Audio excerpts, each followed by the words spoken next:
Good afternoon and welcome, everybody. This would be the Jeff Cameron Show right here on 97.9 ESPN Radio. Thanks so much for tuning to it. A fine Lawn Maintenance Tuesday to you and yours. I'm Jeff, that's Tom. Matthew directing. Well, that's loud. You know what just happened to my computer as I'm yelling to you? My YouTube feed yelled to me that we're on. So I hear myself 10 seconds later yelling, good afternoon and welcome. Remind yourself not to run the YouTube feed that gets sent to you directly at the start of the showtime. So that's what it feels like to be you. You just found it out. Well, it's annoying at that point. It turned me off. We're online, ESPNTallahassee.com. That's where you go to listen live via the streaming. Free always. Don't miss anything. But if you do, we got all 3 hours posted both on iTunes and in our own audio vault. The aforementioned YouTube feed runs every day as well. Just go there and type in ESPN Tallahassee. You can watch the show be performed if you'd like. You can find me on Twitter at JCameronShow. You can email the show, jcs@979ESPNradio.com. You know, boy, those recent cuts at ESPN, you can hear that with the Sports Center whenever Lee's not doing it. That what's that sweetheart's name that just did Sports Center there? What's her? Adrian Lawrence? God, awful. That's terrible. Is she an intern? Could be, based upon the way that they fund things up there. Well, I don't think they're going all in these days on SportsCenter updates. If they're not going to pay their embedded 20-year reporters who cover the NFL and Major League Baseball to do in-depth work, I don't think the people that get told, hey, run in there and cut a quick SportsCenter for our local affiliates. You don't think that there's a director of SportsCenter and SportsCenter programming who says we're looking to cultivate the next Dan the Duke Davis here in this department? Oh, no. Those are better days. They've long since passed. Duke Davis of the world will not exist in the future. It doesn't exist anymore. I got frustrated with Christine Lisi in the past, but now I long for Christine Lisi. Pro. She Christine was a pros Lisi. pro. Well, at this point, the best you ever heard. She was good for a stutter or two, every live Sports Center, which is still, you could do a little bit better there too with that strategy. But clearly, now you could really do better with that strategy. But, Christine Lisi was great. Bob Picozzi was great. Hell, Doug Brown. Where the hell's been Doug Brown? Where are you? I don't remember Doug Brown. Oh, he's just the everyman voice that you wouldn't. Yeah. I'm Doug Brown. That's him. Yeah. Oh, that guy. Yeah. He's okay. Didn't do anything special, but didn't really butcher it either.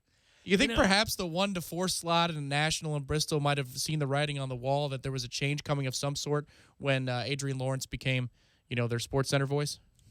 Well, I would have been very concerned, as I'm obviously. This is what you are leading in. What are we doing here? Oh, no, that ain't gonna get it done. This. Well, actually, had we been working up there at the time, and they came to us, or they would have come to you, and they would have said, "Tom, we need you to talk to Jeff," and you would have said, "Okay, what's up?" And then they would have said, "We want him to read his own Sports Center tomorrow, his update at the bottom," and you would have been, "Oh, well, that's." Okay, I mean, what gives? Well, we're just having our host now. Just go ahead. It's seamless, Tom. We just want him to go ahead and read. You would have had to convey that to me, and you would have worded it in such a way where perhaps I wouldn't have been angry. I would have said, well, that seems ridiculous. And sometimes when I do that, I say, now, don't get angry. Well, because it's ridiculous. Yeah. Sure. Sometimes you don't even try to hide it. Sometimes you're just like, understandably, this is going to bother you, but I didn't, implement the policy. They did, and I'm telling you about it. That's how that works. These are the new standards. This is what's going to happen here. Yeah. And then you listen to me bitch for a second. We move on. Hey, so here's what I would say. And I got depressed reading this. I was reading on The Vertical today that they had a mock that went up. And I don't care about mocks all that often. I like to make fun of them, in fact. But this particular mock had Jonathan Isaac going to Sacramento. And here's why I bring that up. Because we both actually said at one point, Look, we really don't have an NBA team. I know it's odd, but we really just don't. I never could have thought that as a kid, by the way. Never really thought that I could be invested in a big-time sport. And I consider, hockey a big-time sport, and, of course, baseball and basketball and football, and those are all big-time sports to me, that I could watch a league and have a vested interest in a league and care about a league and not have a team. Always have a team, even if you had to come up with just some crazy reason, just some ancillary thing where, well, my sister once lived in such and such, and, I'll root for them. Or, you know what I mean? Sure. Yeah. Yeah, So, in the mid to late 90s, the Lightning were so bad at hockey that I had a playoff team, and it was the Colorado Avalanche because I really liked Patrick Roy when he was in Quebec. Traded briefly out there from Montreal. Right. And favorite player, so there it was. Favorite player, I'm going to watch him in the playoffs because my team's not good enough to make it. They had only made it one time in their first, 10 years of existence. So I found a reason. I found a team to latch on to. You still rooted for the Lightning, but then in the interim, you had to have a reason to watch the playoffs and then root for a team through the playoffs. I just wanted a team to root for in the playoffs because we were never there. That's right. Well, when I was a kid, I told you, I loved Dennis Johnson. He was the point guard for the Celtics. And the great irony about all of that was that as a white kid, I'm rooting for the Celtics, and quite obviously everybody probably thought that I was because they had a bunch of white players, when in fact it was Dennis Johnson that I loved. Loved DJ. He was my guy. So I root for the Celtics because of DJ. And anyhow, long story short, many years passed, and I just stopped really having a team. I kind of rooted for Orlando once they got a team. Once the state of Florida had a team, that was the Anthony Hardaway and Shaq team, and Dennis Scott and Nick Anderson and those teams, Scott Skiles and all those guys. I was like, okay, well, I'll kind of root for them. They're nearby. They're somewhat nearby. I can watch that and root for that. But I've never really been impassioned by a team. There's not a team that I feel like the Bucks. You feel a passion for. Obviously, the Knowles, we both do. And in baseball, I'm a lifelong Pirates fan. That's my team. I care every year. The NBA just doesn't have that. I'm watching the playoffs. I'm enjoying the playoffs. I do every year. It's partly my job, but also I just like the sport. But I don't have a team, and I never could have picked a time. But what you and I said when we were talking about Jonathan Isaac declaring for the NBA draft was, okay, well, there's a kid we really like. I mean, everything about that kid in his time at Florida State, the way he handled himself, how hard he played, how hard he worked, how professional he was at such a young age despite being on the cusp of being a multimillionaire. I mean, he really cared deeply. And so we fell in love with that kid as a Knoll and as a player and what his potential is. We still think it. So we said one day on the golf course, whoever that kid goes to, you and I are going to watch and kind of root for that team to do well. Let me tell you something. If he goes to Sacramento, I'll never see him play again. I will never see Jonathan Isaac play another game. If he goes to Sacramento, that's worse than death. That's worse than going to Minnesota. Because Minnesota's burgeoning. I mean, they've got a shot. They've at least got a little blueprint of some sort until contracts come up, and then that's over. But there are really bad teams, for example, that I don't care to watch, but I'll at least they'd be interesting, like the Knicks. If he went to the Knicks, there was my team that if you asked me at age 8, age 10, I would have listed them in the top 3 of my favorite teams across all sports. But it just goes to show you when the game sucks in the post-Jordan era, the game in general. I liked until about 99, 2000. And then, an owner goes on 15, 20 years of just screwing your team and not having any idea whatsoever. Yeah. Eventually, you do get driven to apathy, to where you don't even watch that team anymore. It can happen. It has happened. I think it's happened with a lot of Knicks fans that aren't in New York. If you're out of New York and you're in an off market, you're not watching the Knicks. No, I know a lot of Knicks fans because there's a lot of New Yorkers, and I don't know of anybody that's that passionate about the Knicks. We're going on now just about 8 years since I first started interning at the old place and with the show, and I remember 2009, 2010 having the conversation with you because we talk post lunch in your big studio. Mm-hmm.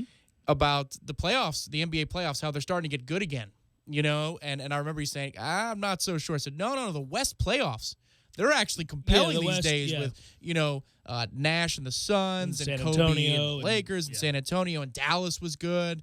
And, there was the Golden State surprise, obviously. It was the beginning of the rise of the dominance of the West outside of, what we now look at as Cleveland, certainly in the East. And it was more balanced in the 90s, but I grew up with, the Eastern Conference having all these titans. The Knicks never got the job done, but you had Jordan and the Bulls, and the Pacers had their own personality. The Pistons and the Celtics Magic were really good in the 90s, too. Yeah, I mean, there were a lot of ways you go. Even the Heat were really good in the mid-90s. So it just was weird to see that the Western Conference playoffs from about the first series, really, or the first round, all the way through, were super compelling. It felt like I discovered basketball again. But still, the Knicks and their ownership group, they continued down the path that they continued, and so it was more about the sport than anything else. Yeah, it's interesting to watch a sport kind of transition, and you think you fall out of love with the sport, that you're never going to come back, but I've learned not to do that. I do think I'll come back to some degree to the NBA. Obviously, ESPN, this is a broader subject that you and I can talk about today, because we're still feeling the fallout from ESPN's firing. You go back, they fired about 100 people this last time, last week, and we talked about that very briefly on the air. But I didn't want to do any sort of woe is ESPN self-loathing type thing. People don't want to hear that. But if you go back just a few years before that, it's 300 employees were let go. So we've now seen the purge up to about 400 employees in the last 8 years from ESPN, or 7 years. That's a lot. And there are people that believe this summer, after Disney reports their earnings, may see another exodus, another purge or cut, if you will, of 100 or more employees, which at some point you would say, well, who's left? What business is ESPN in? I mean, if you're not going to cover in-depthly and be all in on a sport, what are you providing? What are you bringing to the table? Yeah, you know what they're bringing to the table now? Evenings. They're syndicating intentional talk from MLB Network. And that's the first of its kind. It's the first time. Now, that's owned by Major League Baseball. So they're subletting whatever they're doing. They're borrowing a show from another network that they don't own. Yeah, it's akin to us running the NCAA tournament through our friends at Westwood One. Yeah, which you pay for, we pay for. Sure. And we made a decision to do that because we think it's good for our listeners to be able to hear the NCAA tournament while they're at work or whatever. But it's our a operating cost budget isn't, it's not what Bristol's right. is. They do siphon things down our way, mostly in the form of swag and T-shirts and the like. Thanks for the T-shirt. Not really in dollars form, as you can well imagine. No, but these we days. can then in turn sell that. And, Sure. And if you can make your money back and break even or make a little bit of money just carrying the NCAA tournament, it's worth it to us. ESPN, of course, it's a different model. But the point would be that that's the first they've ever done that, where they're now borrowing a show they don't own, they don't produce, they have nothing to do with, and running it. And it's a terrible show. I mean, it's the worst thing on MLB Network. Which is crazy. Yes, even their morning show, MLB it's pretty Central, good, actually. is actually it's pretty good. Yeah. What's her name? Watney does a good job, and what's his face is good. Yeah, DeRosa's good. Yeah, they're all good. Matt Vasgersian is good. Yeah. I mean, as a driver, he is. You're right. Yeah. Yeah. That's the format for him. It's perfect for him. That's where he needs to be, and only there. Right, that specific. Very narrow. Right, that it's like spot. A federal court ruling has to be, narrow in scope. We don't need it. Right there. That's where you go. Anyhow, that said, so they're going to start doing that. But I find all that infinitely fascinating because what these latest cuts tell you is that ESPN has decided, I think, and you can listen to more of this, by the way. I want to give credit where credit's due to the Richard Deitch podcast. He does a great job, and they go in with an analyst and they talk an awful lot about what this means for ESPN. We're just kind of spitballing here and having fun with a conversation that I think is interesting in that it's actually, it's going to affect, oddly enough, and here's how I'm going to bring it home, Florida State. It oddly affects Florida State because the topic eventually gets to what is ESPN going to look like? What are they going to invest in? And what does the future hold in the way that we consume sports, the way that we broadcast sports? All of that is included. And I think we're all interested in that as a consumer, as a sports fan, and as a team, or as a fan of a team that is in a conference that is right now on a digital platform, but a linear network was said to be in the works. And I can suggest now that I would tell you, that's never going to happen. Not based on what we're seeing. They're not with the cuts that they're making. Not DirecTV channel. It's 655. It's never going to happen. It's just never going to happen. And then what happens? But then again, it doesn't mean that you're screwed. It just means it's going to look very different. You're going to have new ways of presenting your product and getting people to pay for that. It's fascinating. It's disconcerting. But currently, even the ones that have networks like the Big Ten or the SEC, kind of wringing their hands too. What's the future hold for them? Well, it's mirroring what happened to radio in the last 10 to 20 years. And I came in for the tail end of it. I was actually studying it in college at Iona and at Florida State, what was going on with the golden days when the evil empire, as it was known, Clear Channel, rose to power. And then there was Cumulus Media, and they still exist to this day, iHeart and Cumulus. But, at some point, they looked at certain markets and they said, you're not doing enough for us. The investment that we have in this town or this city is not helping our earnings reports. And so here's what we're going to do. We're going to consolidate some of these DJs that we have working on afternoon shifts for our same formats in 60 cities. And we're going to give you 10 options. And we're going to send a catalog to you. And we're going to call it Premium Choice. That's right. And you can flip through the catalog to find the DJ. So, many stations that you listen to perhaps in this town, if it sounds like the guy lives in Tallahassee, Florida, no, not really. It's just they picked him out of a catalog and said, oh, his personality kind of matches, what we feel like in our they town. got rid of that model, too, and they said these 10 guys are going to be the same 10 people in every single market. But then you send some copy points up there so we can say that there's, the jazz festival is in town this weekend. Oh, he must be living here. Yeah. Not really. No. I just never thought it would happen to television the way it's happening right now. If you think about it, all these things make sense now. Last year, ESPN was talking about setting up control rooms in I think it was Charlotte. In Charlotte, North Carolina, they were going to set up control rooms where people sit and watch the game on television. Yes, a play-by-play, and analyst will sit down and watch the video feed in town. Yeah, they're not going to pay to send them there. No. Well, and here's the thing. What's funny is there'll be the backlash. People will say, well, what has happened to ESPN? Well, indeed, what has happened to ESPN? But it's no different than what's happened to all of the other networks, too. It's just that ESPN is the 800-pound gorilla. They are the subject of great ire as well as celebration. And so it is that they have been the monolith. They've been the one that everybody's looked to and said, lead the way. Because at one time, they did a good job, a very good job, in fact, better than every other network, of reading the tea leaves, of understanding what was coming down the pike from a technology standpoint. In fact, they invested huge sums of money into think tanks, into groups of people that were at the top of their class, to Harvards and all the, understood media and understood the progression of technology. And they sat around and said, here's what's coming. Here's what you need to get on top of. Here's what you need to be ahead of. For example, digital. ESPN was the first to go in on that. When everybody else couldn't figure out how to make a buck off of doing it, ESPN was doing it and doing well with it. The problem is that same group and that same investment in understanding and figuring out what the future holds failed ESPN terribly. About, I'd say, going on 7 years ago, they failed to see the cord cutters. They failed to see that the rights fees they were paying to have the NFL, the NBA, even Major League Baseball and the NHL was not sustainable. You couldn't do that and still house this much talent, these kinds of reporters with these salaries, the tops of their game, if you will, being hired by ESPN for the stretch of the last 20 years was not sustainable if you were going to overpay, and that's what they did. They overpaid for the NBA. They overpaid for the NFL. Now, the choice to overpay for the NFL was probably a smart one. If you don't have that, then what do you have? I mean, what are you then? They were willing, Skipper was willing at that point to overpay for the NFL. They thought they could absorb the cost. They had more money than they knew what to do with, that they would absorb that cost of having the NFL, and they'd make it up elsewhere. Well, they haven't been able to. And so they haven't been able to absorb those costs. And this is the first time, and it'll be very interesting as you move forward, that Disney's basically come out and said, we're about done with this. Listen, man. You're killing us. I mean, when they come out with their earnings report and you see what ESPN's costing them. You are the black speck on the back of the mouse's white glove. Yeah. ESPN. That's what you are. Well, and that's why they think when those reports come out this summer, there'll be a second wave of cuts, or a third wave now. If you go back far enough, it'll be a third wave of cuts. You know what gets interesting? We'll talk about it next.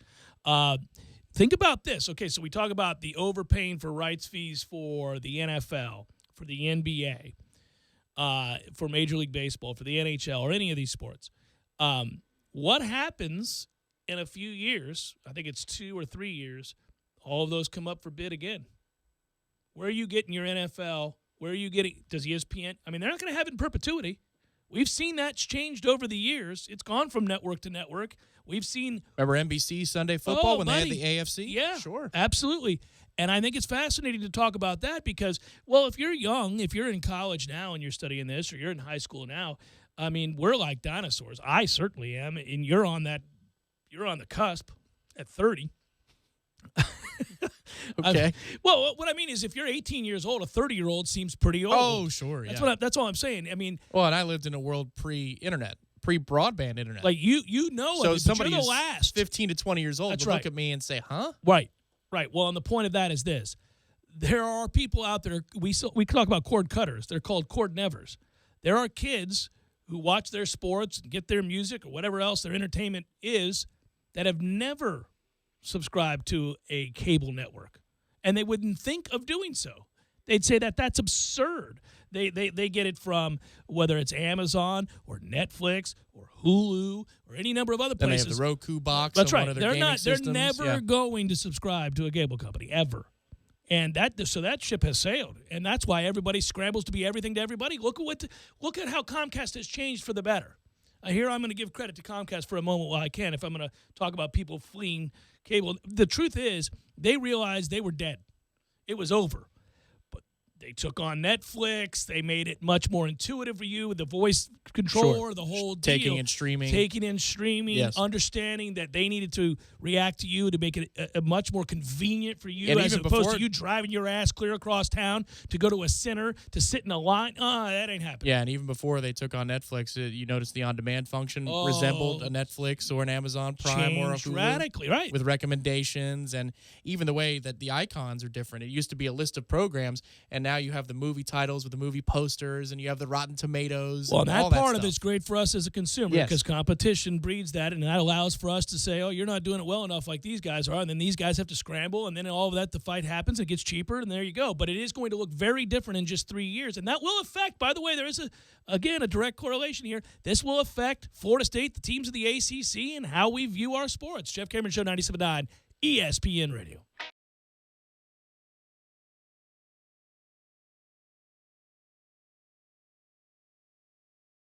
When you're in need of auto repairs, look no further than Nice Tire and Auto Service. Nice has been in business for 16 years with long-term, knowledgeable sales associates. They have the latest wheel balancing machine in the industry. And for passenger vehicles, they service AC, brakes, suspension, tune-ups, and much more. Never sit through a long wait. Nice Tire and Auto has 10 service bays to get you back on the road quickly. If you have tire problems, check out their large inventory with various Goodyear and Michelin tires. Nice Tire and Auto Service, 4792 Bluntstown Highway, 574-4100. You can tell a lot about a tractor by its warranty. That's why Mahindra makes the toughest tractors on earth. With steel, not plastic. Backed by the industry's best limited powertrain warranty, period. Not 5 years, not 6 years, but a full 7 years on select models. No wonder the other guys are green with envy. No money down, 0% interest, and no payments until July. Available at TNT Supercenter. I'm talking tough, like a state of mind. Tough, like a soldier on the front line. Tough when it gets rough, like my Ford truck. Always enough, I'm talking tough. Franklin Spring Creek Ford, the place to find your next truck in southern Georgia. I'm talking tough. Hey y'all, we're Chris and Preston from Low Cash. Head to Franklin Spring Creek Ford and see them about all of your vehicle needs. And Xbox One. It's time to trade in your old systems and elevate your gaming experience now. Games for Less is also your headquarters for the best in retro gaming. Atari 2600, original Nintendo, Super NES, or Sega Genesis, you name it. They got it at Games for Less. Games for Less, the Super Walmart Shopping Center on Appalachia Parkway. Give them a call today at 850-219-3535. That's Games for Less. It's that time of year again, Tallahassee. Get ready to hit the golf course for a great cause by coming out to the 28th annual Fred Biletnikoff Celebrity Golf Tournament, sponsored by the Fourth Quarter Bar and Grill. Tee off Friday, May 19th at Highlandman Park Golf Course. Check-in and breakfast starts at 7 a.m., leading up to the big shotgun start. An award selection as well as a silent auction will be held immediately following the tournament at the Fourth Quarter Bar and Grill. It's your chance to win auction items, including signed jerseys and memorabilia from national sports stars and former FSU greats. Registration fee for a team of 4 is just $380 and includes green fees, tournament gifts, lunch, and much more. All proceeds benefit the Brandon Moeller Memorial Foundation and the Biletnikoff Foundation. Help support a great cause and sign up today for the 28th annual Fred Biletnikoff Celebrity Golf Tournament, sponsored by the Fourth Quarter Bar and Grill. For more information and to register your team, call Marissa Wass at 519-2004. That's 519-2004. Allergies, pollen in the air, dogs in the house, mold in the basement. Whatever triggers your allergy symptoms, it can really hold you back. Break through with Allegra 5-in-1 Relief. Allegra works fast, won't make you drowsy, provides 24-hour multi-symptom relief, and it's effective every day. Break through allergies with Allegra. Starts working in 1 hour. Use only as directed. Guaranteed or your money back. Visit Allegra.com. Right now, everything is in bloom at the Jared Semi-Annual Event. Stop in from May 3rd through May 7th and enjoy our best prices of the season. Jared has an amazing collection of spectacular jewelry for you to discover, including exclusive pieces you can't find anywhere else. Don't miss the Jared Semi-Annual Event, May 3rd through the 7th. That's why he went to Jared. Pandora, Tag Heuer, Tacori, and select Movado watches excluded. Other product exclusions may apply. See jared.com for details. The City of Tallahassee Utilities reminds you that it'll be summertime before you know it, and summer's when we all benefit from positive environmental practices, like saving energy, water, and money. Because after all, it's all connected. When your home is energy efficient, you save money on your utility bill, but you also help the environment, because using less energy saves precious natural resources. Here are a few simple tips. Easy things you can do to use less energy. In the summertime, set your AC thermostat to 78 degrees, and even a little higher when you're away from home. You'll be amazed at the money you'll save. Close shades, drapes, and blinds during the day. It keeps the house a lot cooler. Choose the proper AC fan setting. Put it on auto, not on. Auto saves energy. On runs continuously, and that runs into money. And while you're at it, schedule a free energy audit with the City of Tallahassee Utilities to identify low-cost and no-cost ways to make your home more energy efficient. You'll save energy, water, and money. And you'll help the environment too, because after all, it's all connected. A message from the #1 public utility in America. Learn more at talgov.com/YOU. Okay, so you're telling me that Beef O'Brady's has buy one, get one free deals? Free fish and chips! Free boneless wing baskets! Free chicken nachos! That's what I call an order. Buy one, get one free every Thursday in May at Beef's. You're listening to The Jeff Cameron Show on 97.9 ESPN Radio.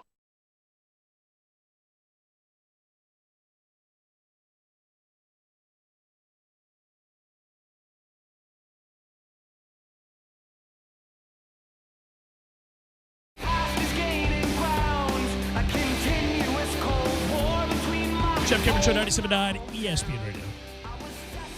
I hope you're doing well today, but not tomorrow. I'm kidding. It just sounded like a weird thing to say, so I followed it up with something equally as weird. Players are going to be skipping bowl games left and right. I'll touch on that momentarily. First, go back to what we were just talking about with how things are going to look and how you're going to consume your sports. So the rights fees that ESPN overpaid for and now are having to fire everybody because of. Do you think they'll be all in again on the NFL? Probably. But the rest of that stuff, nah. They're already wearing it in baseball. That's why Jason Stark and others who have been integral to their success in the past are let go, despite having invested in baseball to the tune of around $700 million a year. You'd have thought they could see the future before making that bid. But they didn't, and they're basically not where you're going to turn to get great insight on baseball.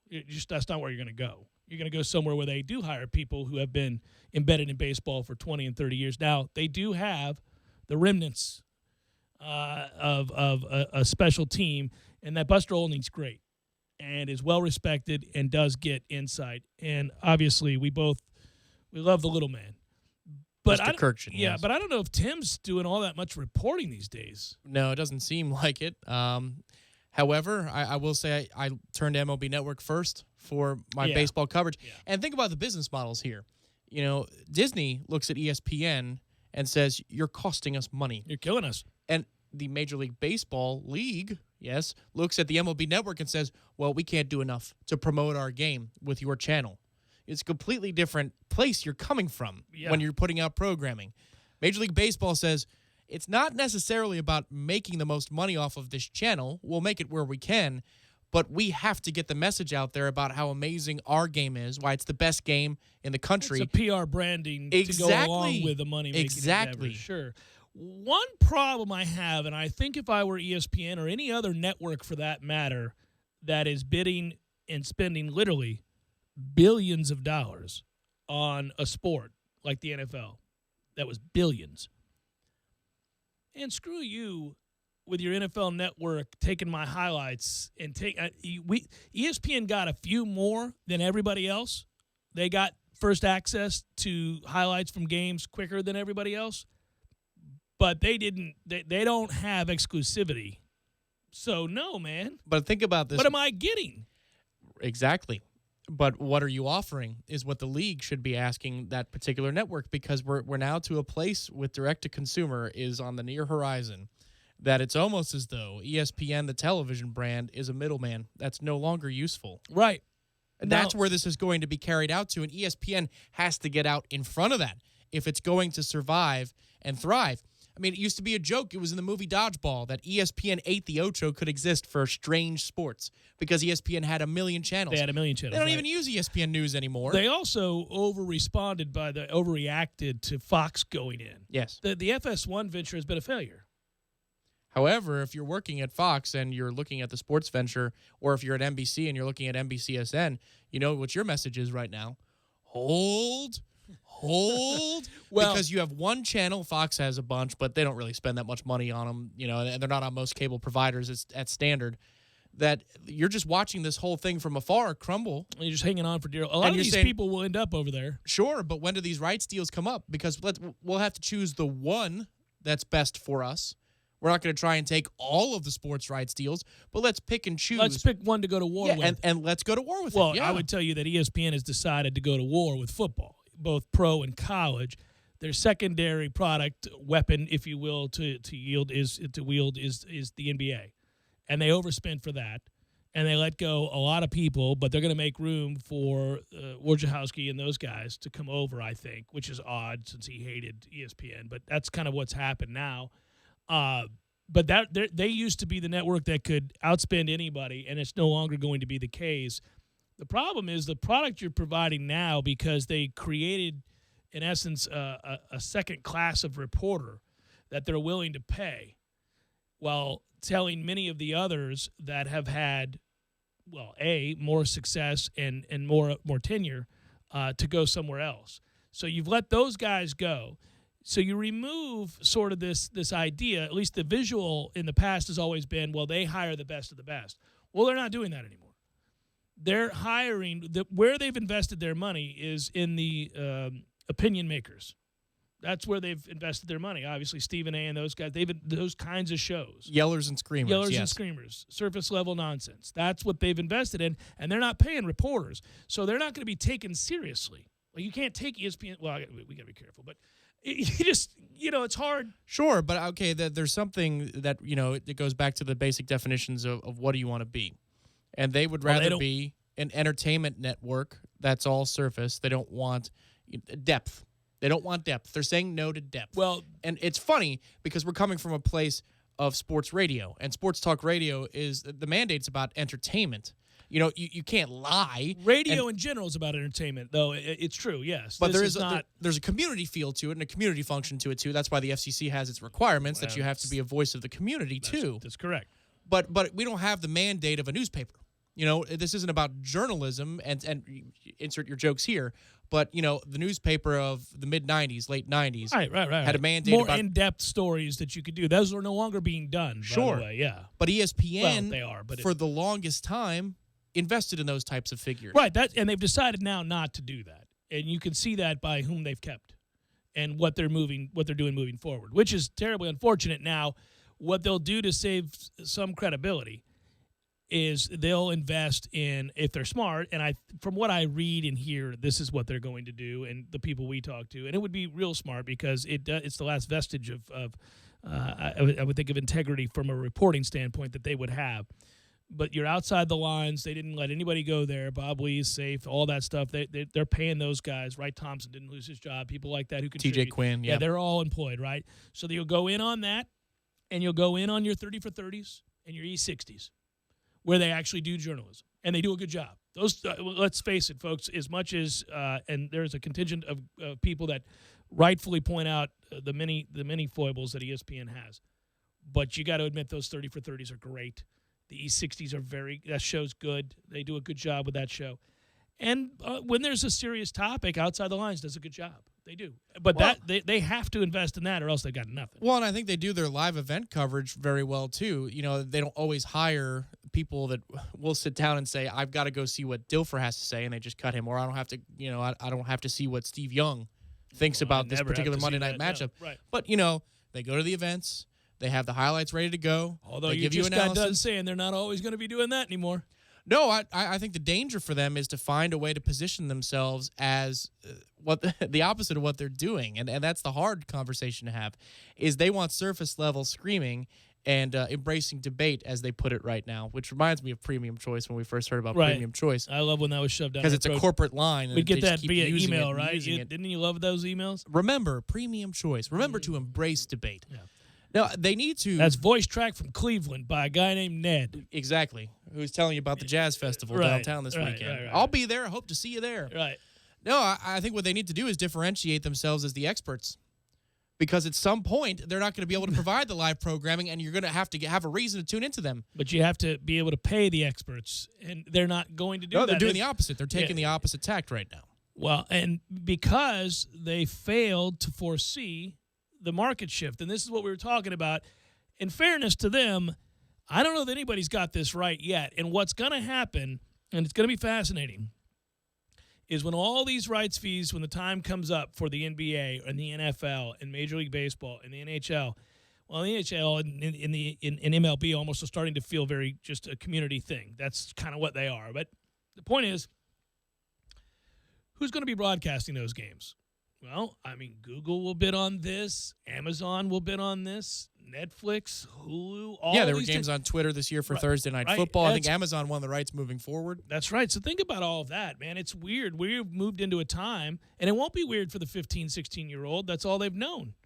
But for people like you and me, I mean, it is a huge paradigm shift. You've now got a la carte is what you're talking. Sure. Yeah, you're gonna subscribe to Amazon or Hulu or whatever place you like based on what do they have that's in your wheelhouse. Okay, outside of two main examples, one being a bar or a sports bar who needs to purchase things in mass, and they need to have all the games available because that's what they are. They're a sports bar. Or a consumer who has a satellite and they want the NFL Sunday ticket. Who really buys, for example, these days anymore, the MLB extra innings package on cable? Like, who does on that? cable? Nobody. Yeah, who no. does that? Yeah, no. Who buys the Because you NHL can get Center it, Ice? the app is beautiful right on your phone. Exactly. Right, yeah. Exactly. Why would I spend the money to have it in one place on one I television? can have it on every single device. And locally here in town, you only get one baseball game a night in HD. Yeah. Yeah. Versus I could have it on HD on every one of my devices, and my code doesn't matter if I'm in Tallahassee or if I'm on the other side of the country. Right. I punch in my code and I can watch the Mets play anywhere as long as I'm not in New York proper. Then I can flip on the television and watch them there. That's the kind of thinking that is going to go. It's going to go 3-4 steps further. When Netflix went, we said it a couple weeks ago. When Netflix went from a mailing service of DVDs to a streaming service. Yeah. It seemed like it was a little unnecessary, and why would they ever? And now that's the only thing they do. It was smart. It was smart, yes. Really smart. Now they are one of the premier leading-edge companies in the world. Well, and it to me, when those rights come up, I am so curious now who it is we're going to be invested in and how that's going to be presented. Like, who does, let's say a Google or an Apple or somebody decides they're all in on that. Who do they hire? How does that work? I mean, who are you employed by? I mean, if you're just a broadcaster for games and that, you know what? It's for people in this business. It's a troubling time because the work is devalued, I think, to some extent. And there's obviously uncertainty across the board. And there's great uncertainty. And that really, you know, if you could get some of the employees just let go by ESPN, the conversations they'd have with you, and I've talked to some people, is that you feel like you're walking around with the executioner's hatchet over your head. You know, you don't know what's coming down the pike. That's a tough place to go and work on a daily basis.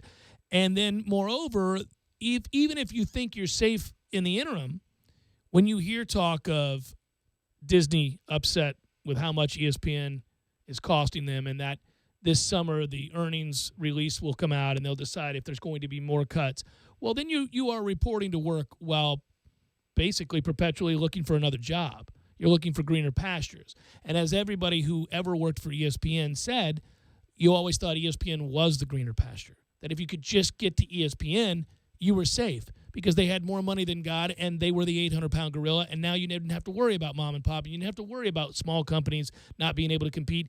You had the backing of the largest sports network in the world, and now they're doing as so many of those others did, and nobody feels safe, and that's not a good work climate. Well, think about it this way. A couple of years back, we carried a lot of the World Cup. We talked about the World Cup because the U.S. did well enough and had watch parties, and remember how the turnouts for those, and they were great. But the ESPN radio broadcast featured Tommy Smith, who is the older Irishman who's been with ESPN, it seems like, for 20 years. I don't even know if he's still working with them at this point.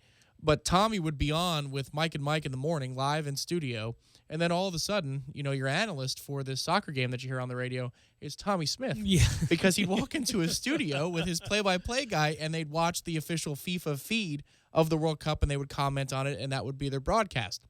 Because ESPN asked themselves the question, is it worth it for these two people to fly across the Should world we fly them all over to another continent to cover this event? And is it worth it to us? Their answer was no. And for people in this business, that's dangerous because there's a value in being at the event and seeing it with your eyes and feeling the energy in the building. And if you lose that connection... Especially the really talented people who are successfully able to convey to you that sense of urgency and atmosphere that you feel in live sporting events. The best of the best are able to do that to make you feel as if you were there. And, of course, anybody, and I mean anybody, can watch a game on television. We all do, all the time. And if there's no difference from you and me sitting on our couch watching a game and the provider of the broadcast doing the exact live same at a television screen with me. Yeah. Of Doak Campbell Stadium. Right. So what's the point? I am interested. I mean, we did talk about, and we'll move on from this. We did talk about, though, that this usually serves to benefit the consumer.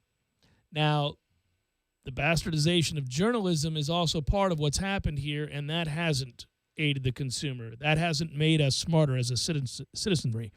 We're struggling there. I mean, you know, we've had this debate and this discussion before about, you know, we can't agree on what are facts. This is a problem, you know. I mean, if we can't have a jumping off point as to what is or is not, put an asterisk next to an ACC Atlantic title. It's the Jeff Cameron Show, 97.9 ESPN Radio.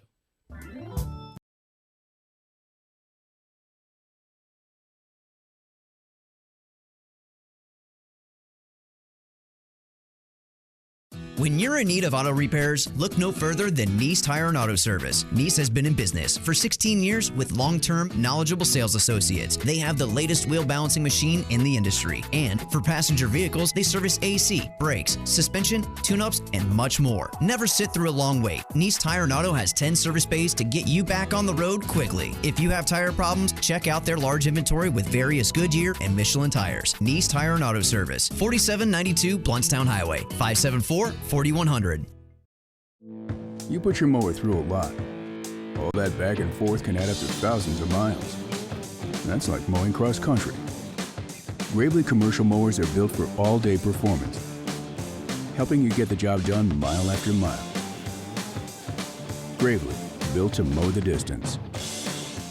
Get Get your Gravely motor only at TNT Supercenter, your one-stop shop for work or play. 14585 Highway 19 South, Thomasville, Georgia. TNTSupercenter.com.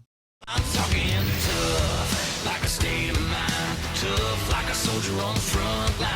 Tough when it gets rough, like my Ford truck. Always enough. I'm talking tough. Franklin Spring Creek Ford, the place to find your next truck in southern Georgia. I'm talking tough. Hey y'all, we're Chris and Preston from Low Cash. Head to Franklin Spring Creek Ford and see them about all of your vehicle needs. And it's effective every day. Break through allergies with Allegra. Starts working in 1 hour. Use only as directed. Guaranteed or your money back. Visit Allegra.com. Right now, everything is in bloom at the Jared Semi-Annual Event. Stop in from May 3rd through May 7th and enjoy our best prices of the season. Jared has an amazing collection of spectacular jewelry for you to discover, including exclusive pieces you can't find anywhere else. Don't miss the Jared Semi-Annual Event, May 3rd through the 7th. That's why he went to Jared. Pandora, Tag Heuer, Tacori, and select Movado watches excluded. Other product exclusions may apply. See jared.com for details. If you're looking for a heavy-duty utility tractor at a compact price, look no further. The Mahindra 41-horse 4540 is the one for you for only $11,995. Pound for pound, horsepower for horsepower, the Mahindra 4540 tractor can push more, pull more, and lift more than any other tractor in its class. Hydrostatic power steering, industry-leading, zero-deductible, 7-year limited warranty. TNT and the Mahindra 4540 tractor making the competition green with envy. 14585 Highway 19 South, Thomasville, Georgia. 229-228-5297 or online at TNTSupercenter.com.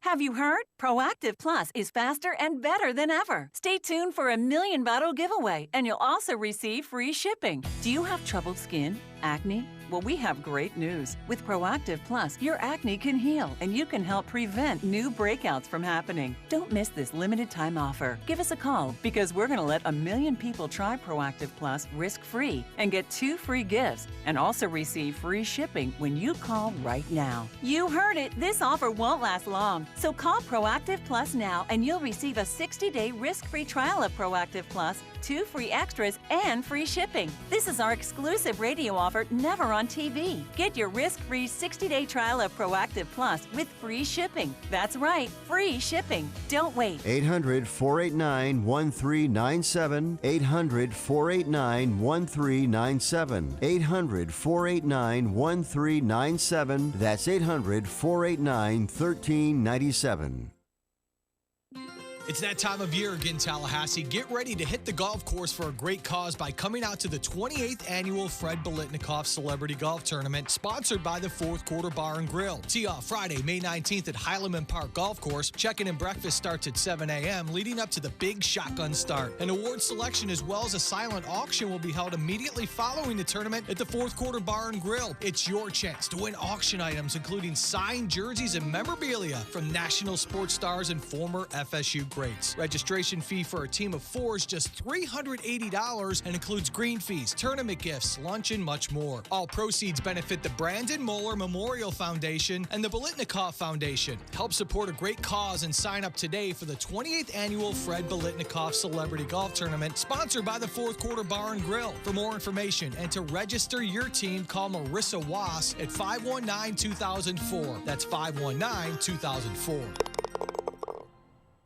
Get your weekend started right here on 97.9 ESPN Radio. Saturdays at 6 a.m. with Fishing Florida Radio. Listen to the three amigos, Boudreaux, Steve Chapman, and Captain Mike Ortega as they catch you up to speed on what's new and biting in the North Florida region. Big-time guests, celebrities, interviews, and 3 hours of the fishing info you need. Fishing Florida Radio is brought to you by Sea Quarters Marina off Highway 98 in Carabel. Sea Quarters Marina, your full-service marina, and presented by Hobbit American Grill, locally owned and operated since 1978.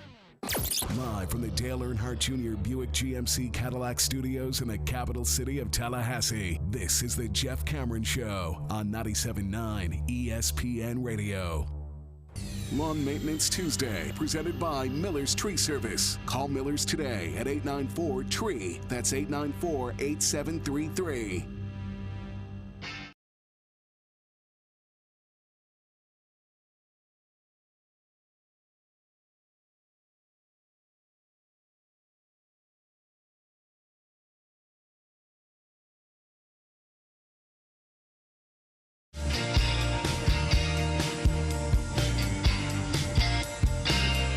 There was a follow-up to the NFL draft. I got asked a lot about Dalvin Cook falling, and we talked about it a lot yesterday. And first of all, we brought up the fact that you got to kind of figure out just how much of a drop was it, given that he was the third back taken. If he was the fourth or the fifth, you would really find it alarming, and you might be inclined to believe that there was something nefarious in the reports that teams got back that made them very uncomfortable. But I've maintained that I don't think it's that, although that couldn't have helped if there was anything like that. I don't believe what he did at 14, 15, 16 had any bearing on why he fell. I think it's the shoulder surgeries. I mean, I think that's specifically what it is, and maybe nothing else. I think going back, he had one in high school too. I would suggest to you that is the reason that he fell. Give me a second. I want you to throw your 2 cents in on this. I know it's a short segment, but there's an article. Now, it is a pro-Vikings article. It's from the Daily Norseman. This is their SB Nation pro-Vikings. Every team's got one. We've got one with Tampa Bay and all that. But a closer look at Dalvin Cook is what it's called. Type that in, find it. And there's a lot written about this subject. One of the subheadings is why Cook fell to the second round. And he notes that PFF, Pro Football Focus, had him as the top-ranked offensive player in the draft, and that so many people thought he might be a top 15 pick, so how did he fall? All of that. And he got into the looking into the troubled past stuff where he was in a bad crowd, Miami-Dade, and all that stuff. And then he goes on to say, but really, it's the stuff about disgruntled agent and all that. Underwhelming combine performance was brought up. That might have something to do with it. But I think what was interesting here, and they were right, and you brought this up, Tom, when we were talking about Cook and how his game translates to the next level. His 40 time at the combine was 4.49, right? Now, on Pro Day, he improved upon that with a 4.43. And certainly any of us who watched the game saw he was plenty fast enough. But when ESPN did the sports science, there's the evidence that you needed, because most importantly, the way he tested both speed and agility drills, neither of which he did exceptionally well in at the combine, he did better than anybody ever has in a sports science documentation of skill set, agility, speed in pads. Right. Which is all that freaking matters, is what you do in pads.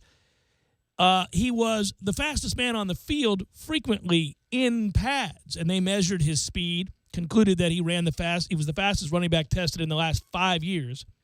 He had the same 20-yard split time as John Ross, the speedster from Washington at wide receiver. Which we know, because 1 foot in the dirt and he's gone. And he set a combine record with a 4.22 40-yard dash last month. So he equaled him in the 20-yard split time in pads. So if you're pro Dalvin and you think, man, and if you're a Vikings fan, hey, we got to steal, these are the things you're looking at. And, of course, Jimbo Fisher has talked about their GPS tracking showed him to be from the max speed threshold and all that stuff they measure in practice. In pads, he was the fastest guy on the field in practice every day. And then sports science also measured how quickly his eyes could find the place to be and what he needed to see. And it's the quickest they've ever tested. So these are all the positives for him. But going back to what I said about the shoulder, he's had 3 off-season shoulder surgeries going back to high school. And that got largely overlooked when this was talked about during draft coverage and even when he was eventually selected. And I thought that was a mistake. Because to me, if you and I are in a room having a discussion about Cook and all these factors, the good, the bad, and the ugly, come up, what I'm going to say to you is, my man, he's not the biggest guy in the world. He's about to play in the National Football League, where we're going to ask him to stay on the field and block in defensive ends and those kinds of things. Which he wasn't great at. And he's had 3 shoulder surgeries. I've got some concerns here. That would be the one you'd say, fair enough, let's talk. That's why he fell. For people who keep sitting in that email, that's why. Not disgruntled agent, not who he hung out with when he was 14. Shoulder surgeries. And that makes sense.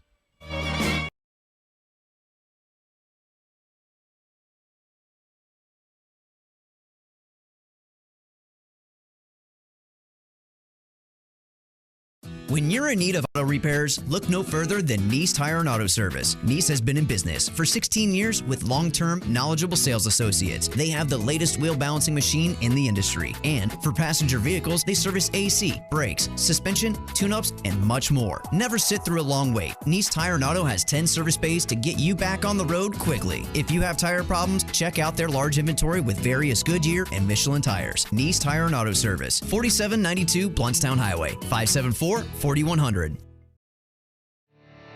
You can tell a lot about a tractor by its warranty. That's why Mahindra makes the toughest tractors on earth. With steel, not plastic. Backed by the industry's best limited powertrain warranty, period. Not 5 years, not 6 years, but a full 7 years on select models. No wonder the other guys are green with envy. No money down, 0% interest, and no payments until July. Available at TNT Supercenter. I'm talking tough, like a state of mind. Tough, like a soldier on the front line. Tough when it gets rough, like my Ford truck. Always enough, I'm talking tough. Franklin Spring Creek Ford, the place to find your next truck in southern Georgia. Hey y'all, we're Chris and Preston from Low Cash. Head to Franklin Spring Creek Ford and see them about all of your vehicle needs.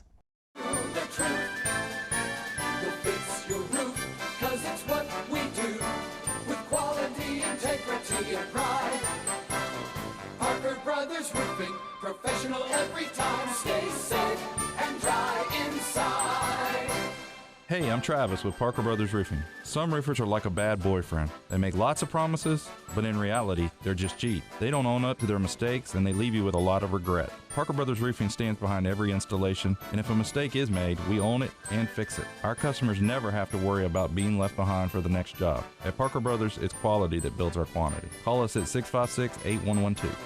Parker Brothers Roofing, professional every time. Stay safe and dry inside. License number CCC 049350. The City of Tallahassee Utilities reminds you that it'll be summertime before you know it, and summer's when we all benefit from positive environmental practices like saving energy, water, and money. Because after all, it's all connected. When your home is energy efficient, you save money on your utility bill, but you also help the environment because using less energy saves precious natural resources. Here are a few simple tips. Easy things you can do to use less energy. In the summertime, set your AC thermostat to 78 degrees and even a little higher when you're away from home. You'll be amazed at the money you'll save. Close shades, drapes, and blinds during the day. It keeps the house a lot cooler. Choose the proper AC fan setting. Put it on auto, not on. Auto saves energy. On runs continuously, and that runs into money. And while you're at it, schedule a free energy audit with the City of Tallahassee Utilities to identify low-cost and no-cost ways to make your home more energy efficient. You'll save energy, water, and money, and you'll help the environment too, because after all, it's all connected. A message from the #1 public utility in America. Learn more at talgov.com/YOU.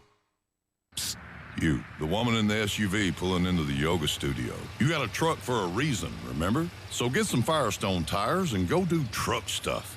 Why just explore your inner self when the Firestone Destination LE2 is built for 60,000 miles of truck stuff? So get out as far as you can. Drive down to the Amazon, tool around the muck. Bring back a previously undiscovered type of mud mask. Find your truck tires at FirestoneTire.com. Whatever you drive, drive a Firestone. One good thing about perennials, they return every year. Another good thing? The Home Depot has 1-quart varieties, a special buy, 4 for just $10. Healthy, happy, selected for your region, so they're bred to thrive and guaranteed for a full year. Let them put down some roots and stay a while. Come next spring, they'll return the favor again and again. Get a fresh take on spring with 1-quart perennials, 4 for just $10, now at the Home Depot.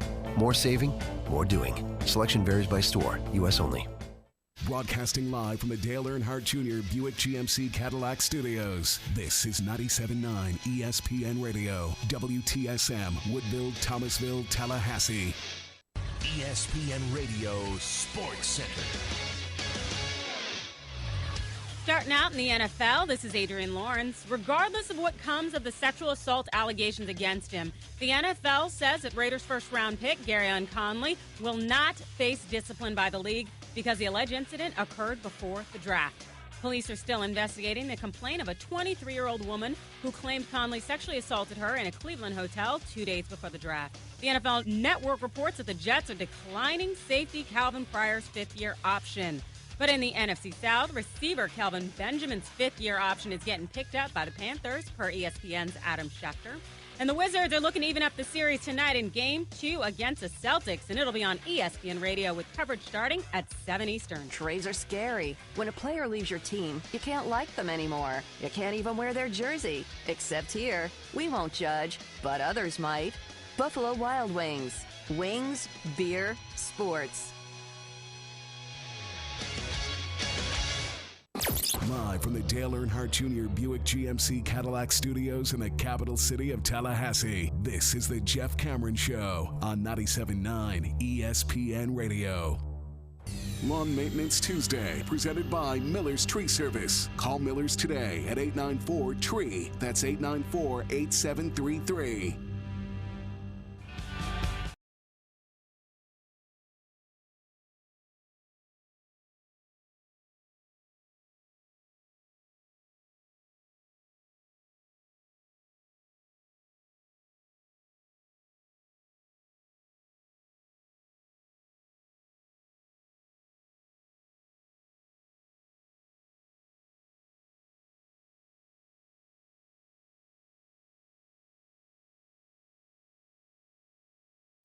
Hour number 2, Jeff Cameron Show, 97.9 ESPN Radio. Thanks for tuning to it. Happy Lawn Maintenance Tuesday, one and all.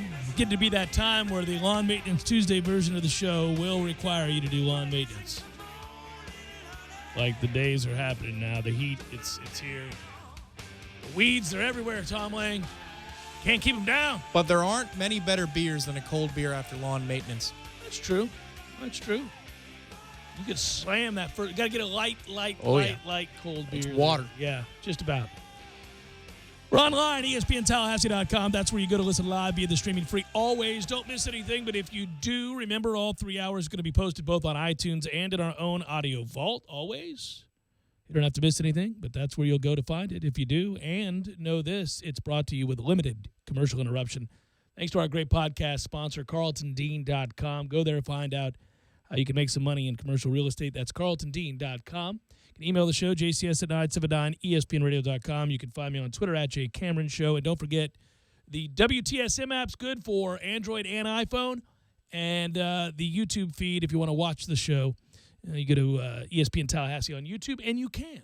Or you just go to our website. There's 7 ways to click and find it these days. 7. ESPNTallahassee.com. Click Watch Live. Yeah, so don't go to YouTube at all. Go to our webpage Sure. and do it, Tom. That's what you're saying. Go to ESPNTallahassee.com and click. Good to go, right? There it is. You know, I have already, and I'm sure you do too, we do, all of us as sports fans, sort of an irrational hatred for either a franchise or a coach or a fan base that's not exactly fair when you paint with broad strokes, and players. And for me, it's Billy Hamilton of the Reds. Let me guess. He got on base 3 times last night. The scored sooner 3 runs. that Achilles is to burst, Oh, the geez. better off we will all be. Okay, see, that's what I mean. That's irrational and wrong. Right, That's yeah. a terrible thing to say. What kind of human being are you to suggest such a thing? And yet you feel terribly guilty to know that if you're being brutally honest in your heart of heart, it would not hurt you. There was a That guy were to happen. And I'm sure he's a wonderful human being. He is probably a great guy. We can't get him out. And when he gets on base, he steals every base. Second, third, home. If you got a base around your house, he's taking it. We can't stop him from taking bases and beating us. We lost 4-3 in 10 innings because of that bastard. And only that bastard. Always. Every single time. I can't watch the games because of him. He's making my baseball viewing really untenable. Did you see by chance, and there's a reason it relates to what you're talking about, an irrationality? Yeah. Did you see the Crosby hit last night, the injury? Knock him out. Okay. So it's a triple whammy. It's a guy, it's the star of the NHL, who gets hit over the head with a stick by Ovechkin. Yeah. And then his leg pins underneath his body as he Brutal. sprawls to the ice. And as he's sprawling to the ice, he gets cross-checked in the mouth Yeah. by Matt Niskanen. Yeah, it's a wonderful double whammy. And if I didn't Gets edit you out some- the Sports Center, it would have been Niskanen in the Sports Center, but it's Niskanen. Yeah. And there was an I did see irrational it, person yes. on Twitter after they showed the GIF. Stop the press is that there's an irrational person on Twitter. No. But they showed the GIF of the hit from 3 different angles, and the first response I saw was "Thank God" with exclamation points, and it had a Washington Capitals logo for the avatar. And the person who put them out said, "Are you really rooting for injury?" He said, "No, but I'm not saying I rooted for it. It but just I'm it saying happened. since it happened, If it happened, thank God." Right. So there's the irrational hatred of a player that you're talking Well, about. and frankly, the only time that gets really ugly is when it carries into the realm of something that is hideous, such as what happened in Boston with racial epithets being thrown Adam Jones' way. And that obviously, anytime that happens, it's you recoil just reading the story. But up in Boston, you don't say. It's all around the country, my friend. We are in the South. This is too, true. I was gonna say. We are in the South, but nobody ever points up to Boston, especially. Well, there you go. What I will say is that what that response is that you just described in terms of the Caps fans saying, I don't root for it, but if it happens. Thank God! Well, Exclamation point. And here's the thing. I don't know that I would do that either, but if he's stealing second, Hamilton that is, which he will be most assuredly when facing the Pirates, if at the end of that base stealing endeavor he is writhing for whatever reason, not through a cheap shot or anything like that, just wrong angle, I'm not going to lose sleep. I'm just saying I'm not going to be like, oh, that's terrible. and I know what I'm doing here is admitting that's what sports can do to you. It can make you an a-hole. Like, I then in the moment hear myself saying that and thinking it because this guy has just shoved a knife in our back. Every day he's been around since coming up to the bigs that we've played them, it's him. It's only him. If they didn't have him, we'd be like 19-0 against the Reds, if not for that bastard. Sure. If Chase Utley, for example, was in the batter's box. He did something to a player He did. on your team. And it was a dirty thing. And it was a dirty thing. That's different. You But- want retaliation. Sure, but if a pitcher threw, let's say, over his head or behind him, and Chase dropped the bat and walked towards the mound, and Travis d'Arnaud picked up the bat and swung it into Chase Utley's ribs, I'm not rooting for that. But if it happened. Right. If those were the events that played out before you, you wouldn't. The old looky-loo distraction. Yeah, you wouldn't looking up be the hill at sad Stephen and- Matt saying, "You really going to do that to me?" And then Yeah. Travis d'Arnaud says, "Surprise!" Broken ribs. I'm not rooting for that in any way, but sports can make you irrational. You had an entire scenario play out that 'cause I involves a player dropping a bat to be picked up by your catcher, in which he sneaks up from behind and shatters his ribs during a conversation between that player and the pitcher. You think I watched any wrestling when I was a kid? Good Lord. That's straight out of the NWO's playbook. No, in truth, this is a subject that through 18, 19 years on the air, we've had some dust-ups. I don't mean you and me and the listeners. Because I have actively rooted for players to get hurt before. I'm not gonna lie about that. Now, here's the thing. I've never actively rooted for a good guy to get hurt. Like a guy on Miami or the University of Florida or arch rival of any kind. Like if you're just a regular player, just a guy, you're not a bad guy, you're just a guy that unfortunately chose to go to Florida or Miami, I don't root for anything bad to happen for you. I don't go into games rooting for people to get hurt or anything like that. I don't. But if I know you to be a bad guy, a certifiably bad guy, as in you assaulted, somebody at a bar and we read the story and you're Joe Mixon, you punched a girl in the face, and something like that happens and you're still playing for that, no, I'll root for bad things to happen to you. I do. And I don't really even feel bad about it. People are like, you should feel bad about that. No, not really. I have to know you did it. I'm not talking about accusations. All of the programs have had various players accused of lots of things. I'm talking about convicted. We've seen you. You did it. There's no doubt about it. You're a bad dude. Or maybe not convicted, but we have the video, and just the law is a weird thing, Well, he was convicted to... You know what I'm saying, though. If it got tossed out of court because it, Yeah. Like, if there's video evidence of you doing something. And even then, so Like, no matter where you fall on the political spectrum, like when Saddam Hussein got hung and the video got leaked out of him being hung and he was afraid as he was being let in, I was like, yeah, good. Murderer. I don't feel bad. How many thousands were afraid at your hand? Oh, and tortured and everything. Sure. Right? So I saw that video and went, well, that's what happens. Hell of a thing. And then we just moved on, right? And I didn't feel bad about not feeling bad. I'm not equating it, a guy who has had dust up at a bar fight with Saddam Hussein, but I'm saying if a guy like that, a bad guy, gets hurt, I just don't feel bad. Where does it fall on the scale I don't feel of bad at all. bunting on a kid who might not be able to field his position? Okay, so this goes back to a story for our newer listeners. A number of years ago, there was a heartwarming story, I believe out of Orlando, in which a one-legged kid was pitching for a high school. And in a game that mattered. It was a big game. Tom noted that he'd lay down a bunt on that kid. And I said, sir, have you no shame? You're going to lay down a bunt on a cripple. You're going to bunt on a one-legged... I never called him that. Well, he is crippled. That's what he is. He's an amputee. It doesn't make him a bad kid, and it's not a cruel descriptor. Sure. He's crippled. That's what he is. What are you going to do? So anyhow, the point is, there's no denying that he is. So I said, what is wrong with you? And you were like, I'm trying to win baseball games, Jeff. Which there's a ruthlessness to that I appreciate. If it's a high school game that matters, You're going to lay down a bunt on a kid with one leg? Does it matter? Does the result matter, or is it an exhibition? The results always matter, even in exhibitions. Okay, there you go. But you're gonna there it is. You're gonna bunt. Come on, if the kid was 300 pounds, you'd say, well, screw that kid. He should have lost weight and make him run. Yeah, but he can control that. This poor kid doesn't have a leg, man. Swing away. Swing away. Just have a heart and swing away. You're going to lay it down that third line. You're probably going to talk smack on your way to first. No, I could bunt closer to the mound than I do in most situations. You know what I'm saying? Yeah, Keep it away from the third or the first baseman. Absolutely. We got to win a baseball game here. And if he gets me out. What if you found out that it would work? Would you tell the next guy up as a manager, bunt again? Absolutely. Keep bunting. Just keep bunting.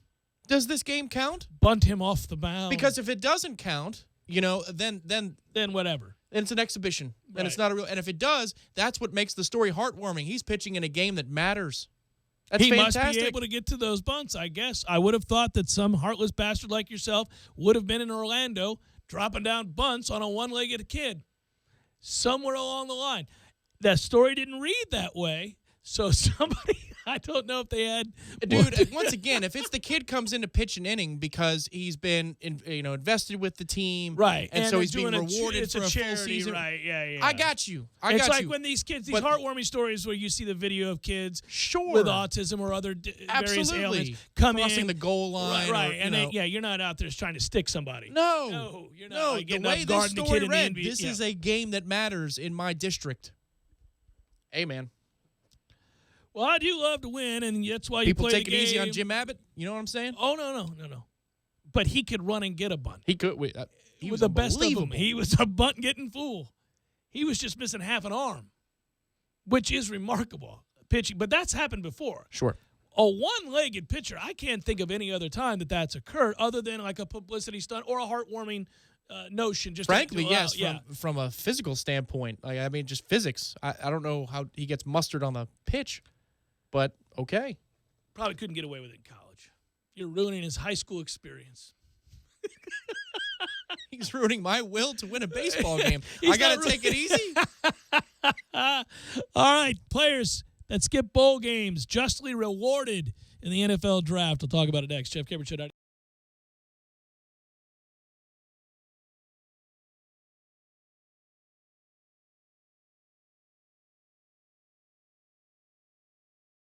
When you're in need of auto repairs, look no further than Nice Tire and Auto Service. Nice has been in business for 16 years with long-term, knowledgeable sales associates. They have the latest wheel balancing machine in the industry. And for passenger vehicles, they service AC, brakes, suspension, tune-ups, and much more. Never sit through a long wait. Nice Tire and Auto has 10 service bays to get you back on the road quickly. If you have tire problems, check out their large inventory with various Goodyear and Michelin tires. Nice Tire and Auto Service, 4792 Bluntstown Highway, 574-4100. You put your mower through a lot. All that back and forth can add up to thousands of miles. That's like mowing cross country. Gravely commercial mowers are built for all-day performance, helping you get the job done mile after mile. Gravely, built to mow the distance. Get your Gravely motor only at TNT Supercenter, your one-stop shop for work or play. 14585 Highway 19 South, Thomasville, Georgia. TNTSupercenter.com. I'm talking tough, like a state of mind. Tough, like a soldier on the front line. Tough when it gets rough, like my Ford truck. Always enough. I'm talking tough. Franklin Spring Creek Ford, the place to find your next truck in southern Georgia. I'm talking tough. Hey y'all, we're Chris and Preston from Low Cash. Head to Franklin Spring Creek Ford and see them about all of your vehicle needs. Out on the golf course, there are the obvious hazards. There's the pond, the bunker, the rough, the even rougher. Yeah, put me down for an 8. The giant maples. The row of houses out of bounds on the right. The angry flock of geese who've surrounded your ball. Even the occasional groundskeeper you had no clue was there. But if you think you found every possible hazard out there, think again. The hazard you missed could actually be a killer. It's the spot on your skin, the one that could be skin cancer. Fact is, if you're a man over 50, you're in a group most likely to develop skin cancer, including melanoma, the kind that kills 1 person every hour. 1 in 5 Americans is likely to develop a form of skin cancer during their lifetime. That's why your best shot is to check for a spot. It's easy.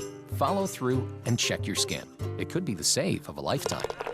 Go to spotskincancer.org to find out how. A message from the American Academy of Dermatology. If you're struggling to pay or haven't been making your student loan payments, listen carefully to this urgent alert. Have you been out of school for 10 or more years and you're still making your student loan payments? Are your student loans past due or even in default? Can't go back to school because of an old student loan problem? We can help you if you qualify. Your student loans can be taken out of default. We can stop the wage garnishments, stop the collection calls, and stop the seizure of your tax refund. Give yourself a break. Stop the stress and see if we can help you reduce your student loan payments. One quick 10-minute call could solve them right now. So call the Student Loan Helpline now. 800-419-2201, 800-419-2201, 800-419-2201. That's 800-419-2201. This is a fee-based document preparation service to help you access free government programs. Call for complete details, not available in all states. Allergies, pollen in the air, dogs in the house, mold in the basement. Whatever triggers your allergy symptoms, it can really hold you back. Break through with Allegra 5-in-1 Relief. Allegra works fast, won't make you drowsy, provides 24-hour multi-symptom relief, and it's effective every day. Break through allergies with Allegra. Starts working in 1 hour. Use only as directed. Guaranteed or your money back. Visit Allegra.com. Right now, everything is in bloom at the Jared Semi-Annual Event. Stop in from May 3rd through May 7th and enjoy our best prices of the season. Jared has an amazing collection of spectacular jewelry for you to discover, including exclusive pieces you can't find anywhere else. Don't miss the Jared Semi-Annual Event, May 3rd through the 7th. That's why he went to Jared. Pandora, Tag Heuer, Tacori, and select Movado watches excluded. Other product exclusions may apply. See jared.com for details.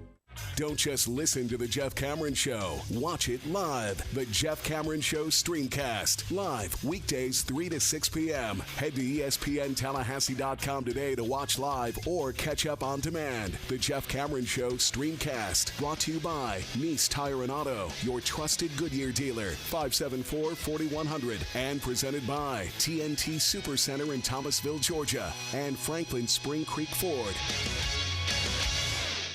You're locked in with the Jeff Cameron Show on 97.9 ESPN Radio.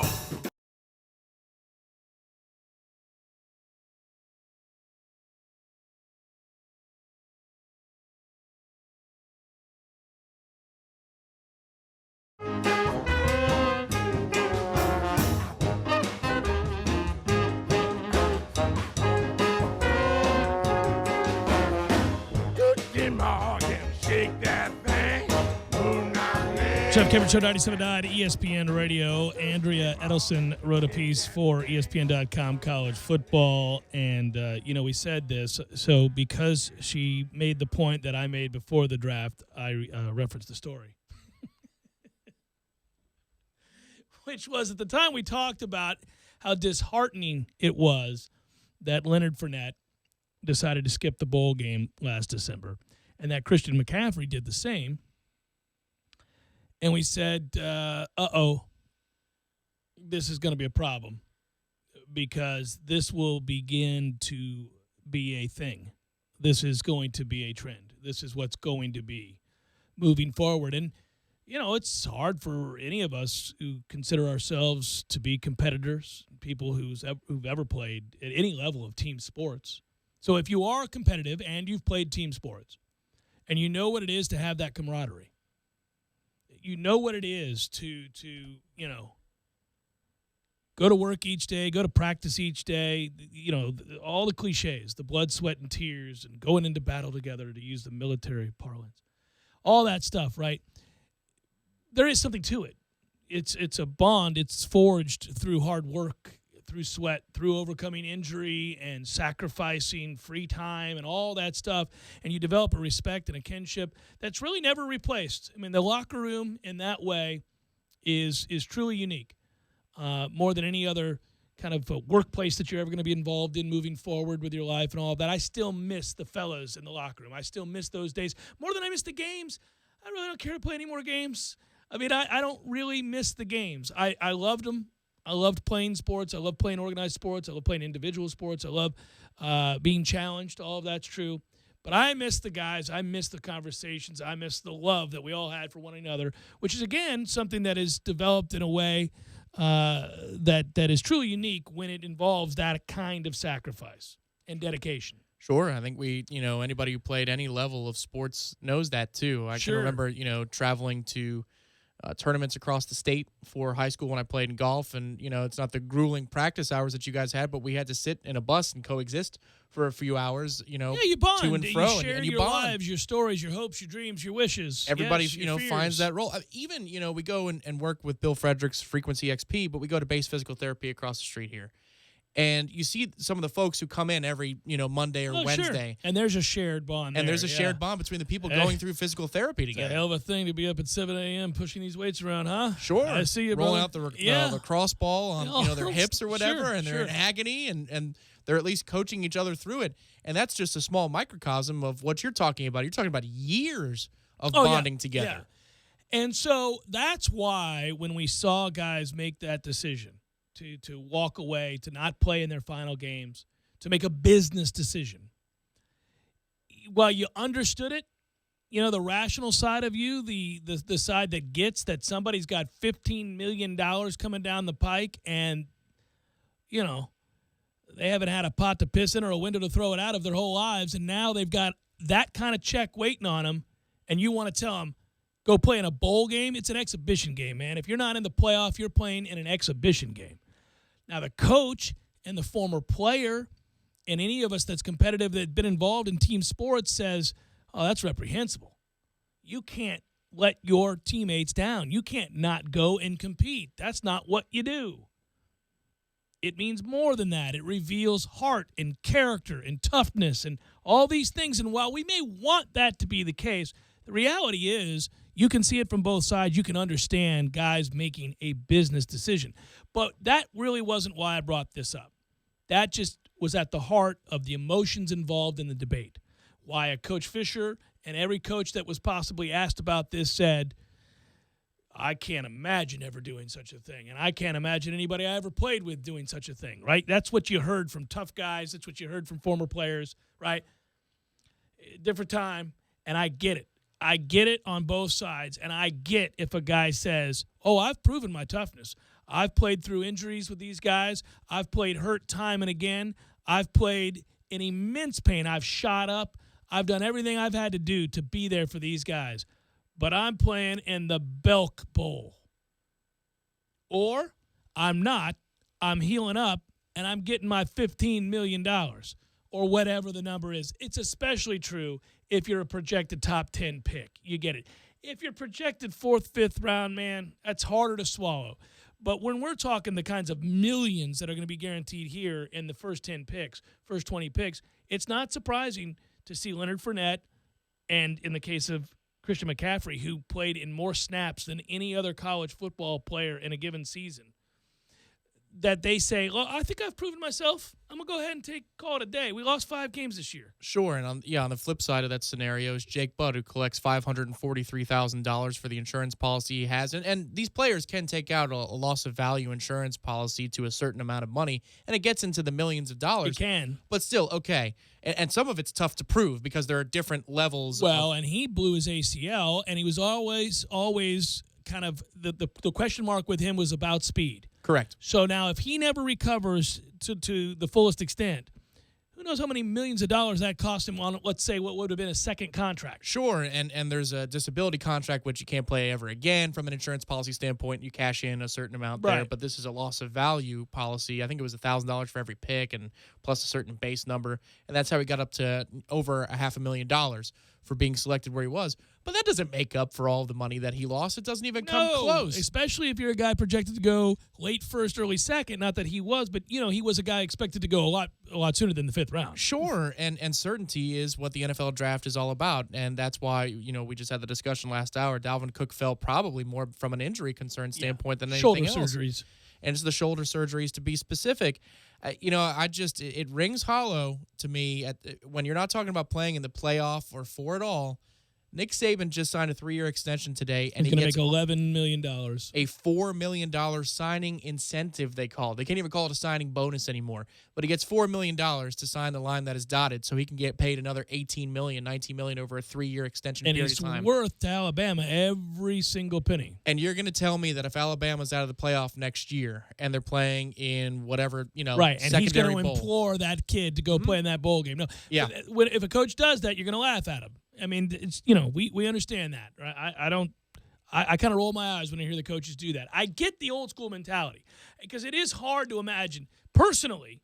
Not that I was ever in a position to play in like an Orange Bowl or something, but it's hard to imagine not playing in that game. It's hard to imagine to look your teammates in the eyes and say, "Well, I'm healthy, but I'm not going to play because I really do care about that money." See, but the problem is, and they might even understand. But it would just be hard to do. It would be hard to do, but it happens with holdouts all the time at Sure the next it does. level. Oh, it's a business. And at that point, you're entering into a cutthroat business without question. And in many ways, college football is now a cutthroat business too. And so it's carried over. But it scares those of us who've been watching the game and the changes in the game play out over a long period of time. I bring this up all the time on the air because it rings truer every day that I'm alive covering sports, especially quote-unquote amateur sports. I told you that when I was a kid, early 80s, sitting there watching Florida play Georgia, my stepdad is a UF law grad, and we sit there, something came on, and I can't even, it might have been like 82, 83. Something came on that rubbed him the wrong way on the coverage of the broadcast, and it had to do with money and the influx of money into the sport. And I don't know if it was a comment made by an announcer or a commercial or something. And he goes, well, it's happening. And I was young enough, I was 9 or 10, to kind of be intrigued by that comment. And I said, what do you mean? And it stuck with me all this time. He said, oh, the money. It's there now in college football. This is the beginning of the end. And he just said it matter-of-factly. He knew that was it. It was going to change forever, and it wasn't going to be for the better. We were going to reach a place where we're at now. And he wasn't wrong. Point of contention that maybe, it hasn't spoiled the sport in some aspects, and other aspects it certainly has. The debate going into the bowl season last year was, is this going to become a thing, and is it the right thing to do? And we said, well, yes, it's going to become a thing, and teams aren't going to care about it. Now, I heard coaches and media members and other people say, oh, yes, they will. They'll care. It'll show a lack of camaraderie and toughness and dedication and devotion. It'll show them the kind of character you are, what kind of competitor you are. My ass. No, it doesn't. And it won't, and they won't see it that way. And Christian McCaffrey got drafted by Carolina in the top 10, and Leonard Fournette got drafted in the top 10. And those two guys made a business decision not to play in bowl games and could have. Now, Fournette had some problems with injuries, and you could argue he was injured going into that bowl game, wasn't going to play. But the point is, even if he hadn't been and he made that decision, it wasn't going to matter. And Andrea Edelson's column, to her credit, is, she's had an opportunity to talk to assistant coaches and coaches throughout college football and where they see this headed. And one Power 5 college coach said, the reality is that the NFL simply doesn't care. At the end of the day, it's about taking the best player, and they don't see that as a big negative the way that a college coach sees it. For players who are going in the first round, this is just the start, said one Power 5 coach. And elsewhere in the article as they go on, they talk about, there are coaches who would say things like, when I was playing, I just never thought about it as a business. But the kids today, they look at it most certainly as a business. And one of the great examples of this, and we talked about it at the time when it happened, and we felt terrible for the kid, but Jalen Smith went down for Notre Dame. Oh, and he was and it doesn't mean that his career's over because his recovery is going well, but that guy was such a factor for Notre Dame. Projected first-round choice. He severely injured that knee in the Fiesta Bowl, and it cost him millions of dollars, and that's quantifiable. They know that happened. And I tell you what, there's your ultimate cautionary tale. What do you think an agent's telling a player? I mean, sir. And they're right. They're right to do it. And so what happens now, though, as we move forward, if more players follow suit, which they will, in more bowl games, all right, well, more bowl games are going to be adversely affected by stars choosing not to play in them. That's just what's going to happen. And, you've already seen the way that the coverage of postseason games go. Everything is tilted in favor of college playoff football, right? And I'm not surprised to hear coaches say this. I can envision a time where if you're a first-round talent, your team just went 8-4, 9-3, it's going to play in the aforementioned Belk Bowl. And a player says, you don't need to play in that game. You can't, an assistant or an agent says, you don't need to play in that game. You can't play in this game. You're going to cost yourself, you potentially could cost yourself millions of dollars. And it's not going to hurt you. You're guaranteed right now, if you don't play another game, $15 million. And you're going to play in a meaningless bowl game? No. Where does it go from here? Bad seasons. Regular season games. Preseason top 10, preseason top 20 team. Going to fight for a conference championship, have a chance to maybe make the playoff. Things go terribly wrong early in the season. You get upset. Another guy gets hurt. Season's off the rails. You're 8-4. The kids start saying, or you're 7-3 with a couple games to play. The kids start saying, you know what? Bump that. I ain't doing it. Yeah, I think the reality is that the NCAA has to relax, and they've talked about doing this. I don't know if it was part of the most recent reform or not. I don't recall. But relaxing redshirt restrictions, as to the amount of games you can play, when you can play them, how many snaps you can play. Because if this is going to be a phenomenon, I think it will be, because the money is going to speak the loudest here, and it should. Your problem isn't with the players. Your problem's with the NCAA. And your problem is with college football and the way it's structured. Because don't act like colleges don't put majors together just to process guys through so they can play football and win games for you. That happens across the country. So the players have to be smart too. But you have to afford the coaches the ability to not have to decide whether or not to burn a kid's shirt, if he's a stud freshman, but they don't want to lose that extra year of eligibility on the back end, and you're going to be playing a walk-on instead. You got to give them the flexibility there to account for this. If he's a stud freshman, he's playing. In these days, sure. He's playing. I mean, that's just going to happen. Let's say it's a quarterback, and you want to have that extra year because you don't know how his career is going to go, but you could take a chance and see how he looks on film rather than in a spring game. He goes live in the bowl game. Even if it's for the third or the fourth quarter. And Fisher wants that, and other coaches have talked about it openly. Yeah, I think absolutely. you have to do that. Yeah, and they probably will. They'll have to make some sort of adjustment. It's just it's a larger talking point. I'm not one of those guys that buys into everything is worse now than it was before, right? Everybody does that. We all get nostalgic and tend to remember things that happened in our youth as being greater than it actually was when it happened.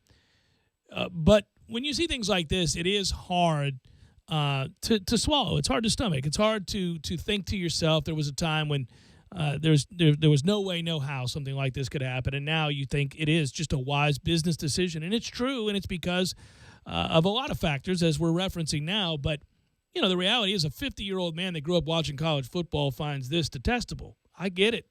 You can find it detestable. You can find it absolutely almost antithetical to competition and to camaraderie and all of that. I got you, but it's also, if it's your kid who's got a chance to make $15 million and, he's got to set out a meaningless exhibition game that's a bowl, you're telling him to sit. Carry it out to its extreme conclusion for just a moment. Remember the Jadeveon Clowney conversation about should he just sit out? Just set out his the entire final season. Because there's a barrier to employment. Right. To being paid for what he's really good at.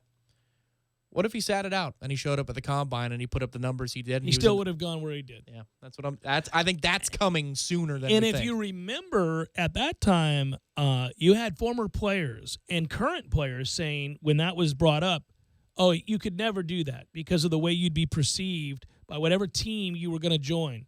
That you were willing to forsake your commitment to that university that gave you the scholarship, to those coaches who recruited you, and to those players that you've gone through the blood, sweat, and tears of practice with and the games with, that if you would then say, I'm going to take an entire season off, not going to play, rather sit at home and cheer you guys on, than to sacrifice and get after it one more season, it speaks volumes of what kind of competitor you are and what kind of teammate you'd be. And I remember rolling my eyes at that too, saying, well, it's not ideal. It certainly does rub you the wrong way as a competitor and a teammate. If anybody, again, involved in team sports would find that reprehensible. But as far as what it would do for an NFL team and making their decision, would there be some teams that say, I don't want a guy like that? Maybe. Would there be many more that say, you know how hard it is? Do you know the percentage of the population in this world that are 6'7", 275 pounds, that bench and squat and run and do the things he does athletically? You know how many people can do that in the world? Yeah, less than 1%. So you know what? I'm going to take that guy. If Derwin James, for example, decided, and he's a total battler, so this isn't the real Derwin James, but let's just use his talent and his athleticism, the gifts he's been given, the genetics he has. If he never plays another game, he's probably going to get drafted in the first round. He's played so little. To the combine, and the doctors like what they see from a health standpoint, and then he does what he does at the combine, and you combine that with the film. I mean, he's going top 10 still. Oh, this past draft. No, I'm saying no, he waits a whole another year. He doesn't play another game here at Florida State, and he goes to the NFL draft. Again, hypothetical, that's not going to happen. No. I wonder, though, because I would say if you haven't played, in essence, football for 2 years. But the doctors check you out. You're healthy, good to go. You go to the whiteboard. You understand the game. You understand prove yourself as a. Yeah, I can see what you're. No, there might be a team or two, maybe more, to take chances on a guy like that. I do think the further removed you get from having played a damn game. What if the spring game film, is that enough? Would he still go first round? I think so. Who else can do what he does at the size that he is? No, he's freak. He's freak. I think for the very special 1% of 1% who can't go to the NFL because of the rule about 3 years, that because of something like this succeeding, because they see that McCaffrey still went top 10 and Fournette still went top 10, I don't think we're that far off from a kid. But here's the thing, though, about Fournette and McCaffrey. There was so much film on them. They played a lot of football, a ton of football. McCaffrey more snaps than anybody in college football. I mean, that was for the same time frame. So that they had more than an ample footage, more than they needed. If a guy plays 1 year in one game and then takes 2 years off of football, that might adversely affect you. I mean, you still get drafted in the first round. Think about that. But you might fall out of the top 10. But think about it. He could cash millions and millions and millions of dollars right now if he just stays in good shape and doesn't play football between now and the draft next year. Thankfully, he's going to play football, and let's not be throwing that out there. That young man's just too competitive and cares too much about this university, his teammates, and these fans, Tom Lang. Derwin, I'm with you. If you'd like to compose a letter of some sort, scream down Tom Lang. I'll read it live on the air. That's fine. It's Jeff Cameron Show, 97.9 ESPN Radio.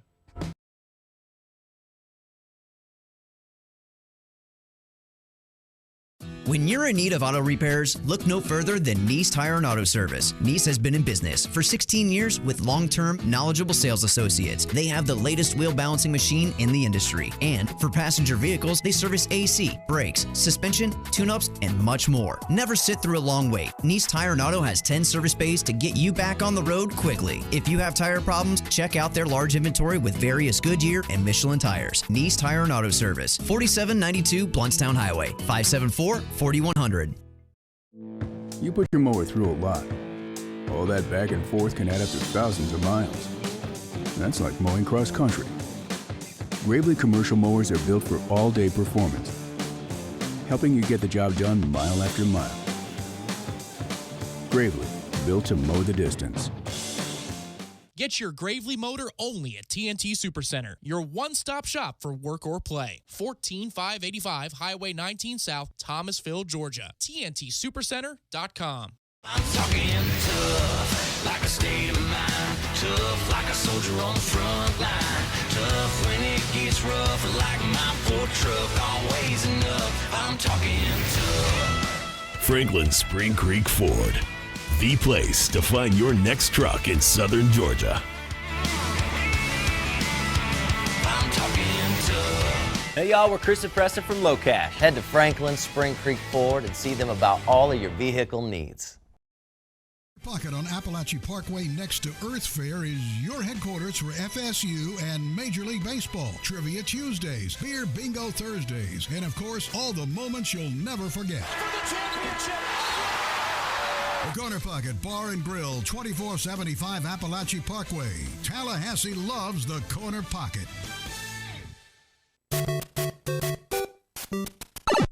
Games for Less, the only locally owned and operated gaming store in town, has Tallahassee's largest selection of new and used video games and game systems. The future of video gaming is at Games for Less, where they have both the PS4 and Xbox One. It's time to trade in your old systems and elevate your gaming experience now. Games for Less is also your headquarters for the best in retro gaming. Atari 2600, original Nintendo, Super NES, or Sega Genesis, you name it. They got it at Games for Less. Games for Less, the Super Walmart Shopping Center on Appalachian Parkway. Give them a call today at 850-219-3535. That's Games for Less. When it comes to live gaming excitement, Creek Entertainment Gretna is your hometown headquarters. With live poker and simulcast race betting, you've got more winning opportunities right here close to home. Plus, we now offer 3-card poker and Pai Gow in our card room. Satisfy big appetites at Stables, featuring hot and cold sandwiches, salads, and weekend specials. There's always something exciting going on at Creek Entertainment Gretna. I-10, exit 174, Gretna, Florida. The City of Tallahassee Utilities reminds you that it'll be summertime before you know it, and summer's when we all benefit from positive environmental practices like saving energy, water, and money. Because after all, it's all connected. When your home is energy efficient, you save money on your utility bill, but you also help the environment because using less energy saves precious natural resources. Here are a few simple tips. Easy things you can do to use less energy. In the summertime, set your AC thermostat to 78 degrees and even a little higher when you're away from home. You'll be amazed at the money you'll save. Close shades, drapes, and blinds during the day. It keeps the house a lot cooler. Choose the proper AC fan setting. Put it on auto, not on. Auto saves energy, on runs continuously, and that runs into money. And while you're at it, schedule a free energy audit with the City of Tallahassee Utilities to identify low-cost and no-cost ways to make your home more energy efficient. You'll save energy, water, and money, and you'll help the environment too, because after all, it's all connected. A message from the #1 public utility in America. Learn more at talgov.com/YOU. Tallahassee Sports Authority. Your station is the great tower of filth mentioned in the book of Revelation. This is Tallahassee Sports Authority, 97.9 ESPN Radio. Parker Brothers Roofing says don't play games with your roof. Protect your home and your family. The Parker Brothers tell you the truth. We'll fix your roof, 'cause it's what we do. With quality, integrity, and pride. Parker Brothers Roofing, professional every time. Stay safe and dry inside. Hey Hey, I'm Travis with Parker Brothers Roofing. Some roofers are like a bad boyfriend. They make lots of promises, but in reality, they're just cheap. They don't own up to their mistakes, and they leave you with a lot of regret. Parker Brothers Roofing stands behind every installation, and if a mistake is made, we own it and fix it. Our customers never have to worry about being left behind for the next job. At Parker Brothers, it's quality that builds our quantity. Call us at 656-8112. Parker Brothers Roofing, professional every time. Stay safe and dry inside. License number CCC 049350. Okay, so you're telling me that Beef O'Brady's has buy one, get one free deals? Free fish and chips! Free boneless wing baskets! Free chicken nachos! That's what I call an order. Buy one, get one free every Thursday in May at Beef's. The Furniture Bank of Tallahassee, a division of Echo, is the only local program that collects and distributes gently used furniture free of charge to Leon County residents in need. Our free furniture bank donates to eligible clients such as families recovering from fire or disaster, formerly homeless clients moving into their own homes, and veterans in a rehousing program. In 2016, we helped 138 families, including 33 vets, rebuild their lives. For more information or to have your furniture picked up, call 224-ECHO. Call 224-ECHO. Live from the Dale Earnhardt Jr. Buick GMC Cadillac Studios in the capital city of Tallahassee, this is the Jeff Cameron Show on 97.9 ESPN Radio. Lawn Maintenance Tuesday, presented by Miller's Tree Service. Call Miller's today at 894-TREE. That's 894-8733.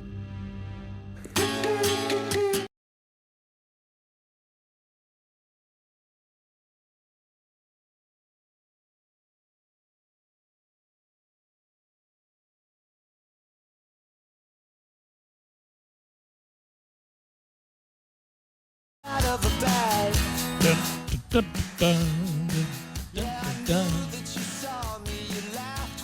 I figured the spring/summer build to college football and the start of camp was going to be centered around what will likely be 1 verse 2 or 1 verse 3.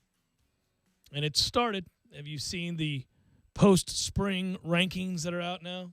I think some publications are picking Florida State over Alabama as number 1 because that way, the worst that we can do is fall to number 2 or number 3 so they can hype up the coverage when we get to August.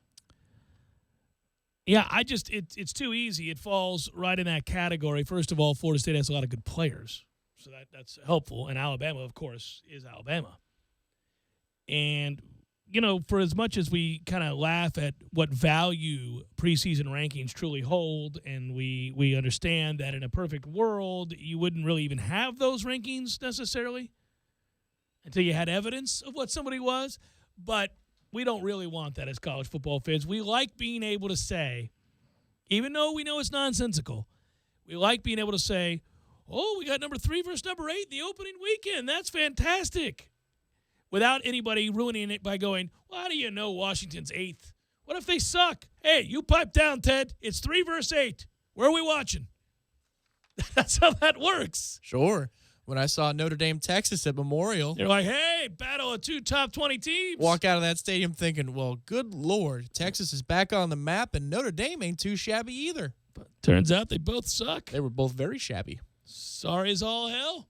Their level of suckedness was equally matched that night. Made for entertaining football, not high quality. It's the kind of game that if you saw in November, you'd say, hey, did you end up, just flipping over by chance to Texas Notre Dame? That turned out to be a whale of a game. It was really entertaining. Those 2 losers are on the same level.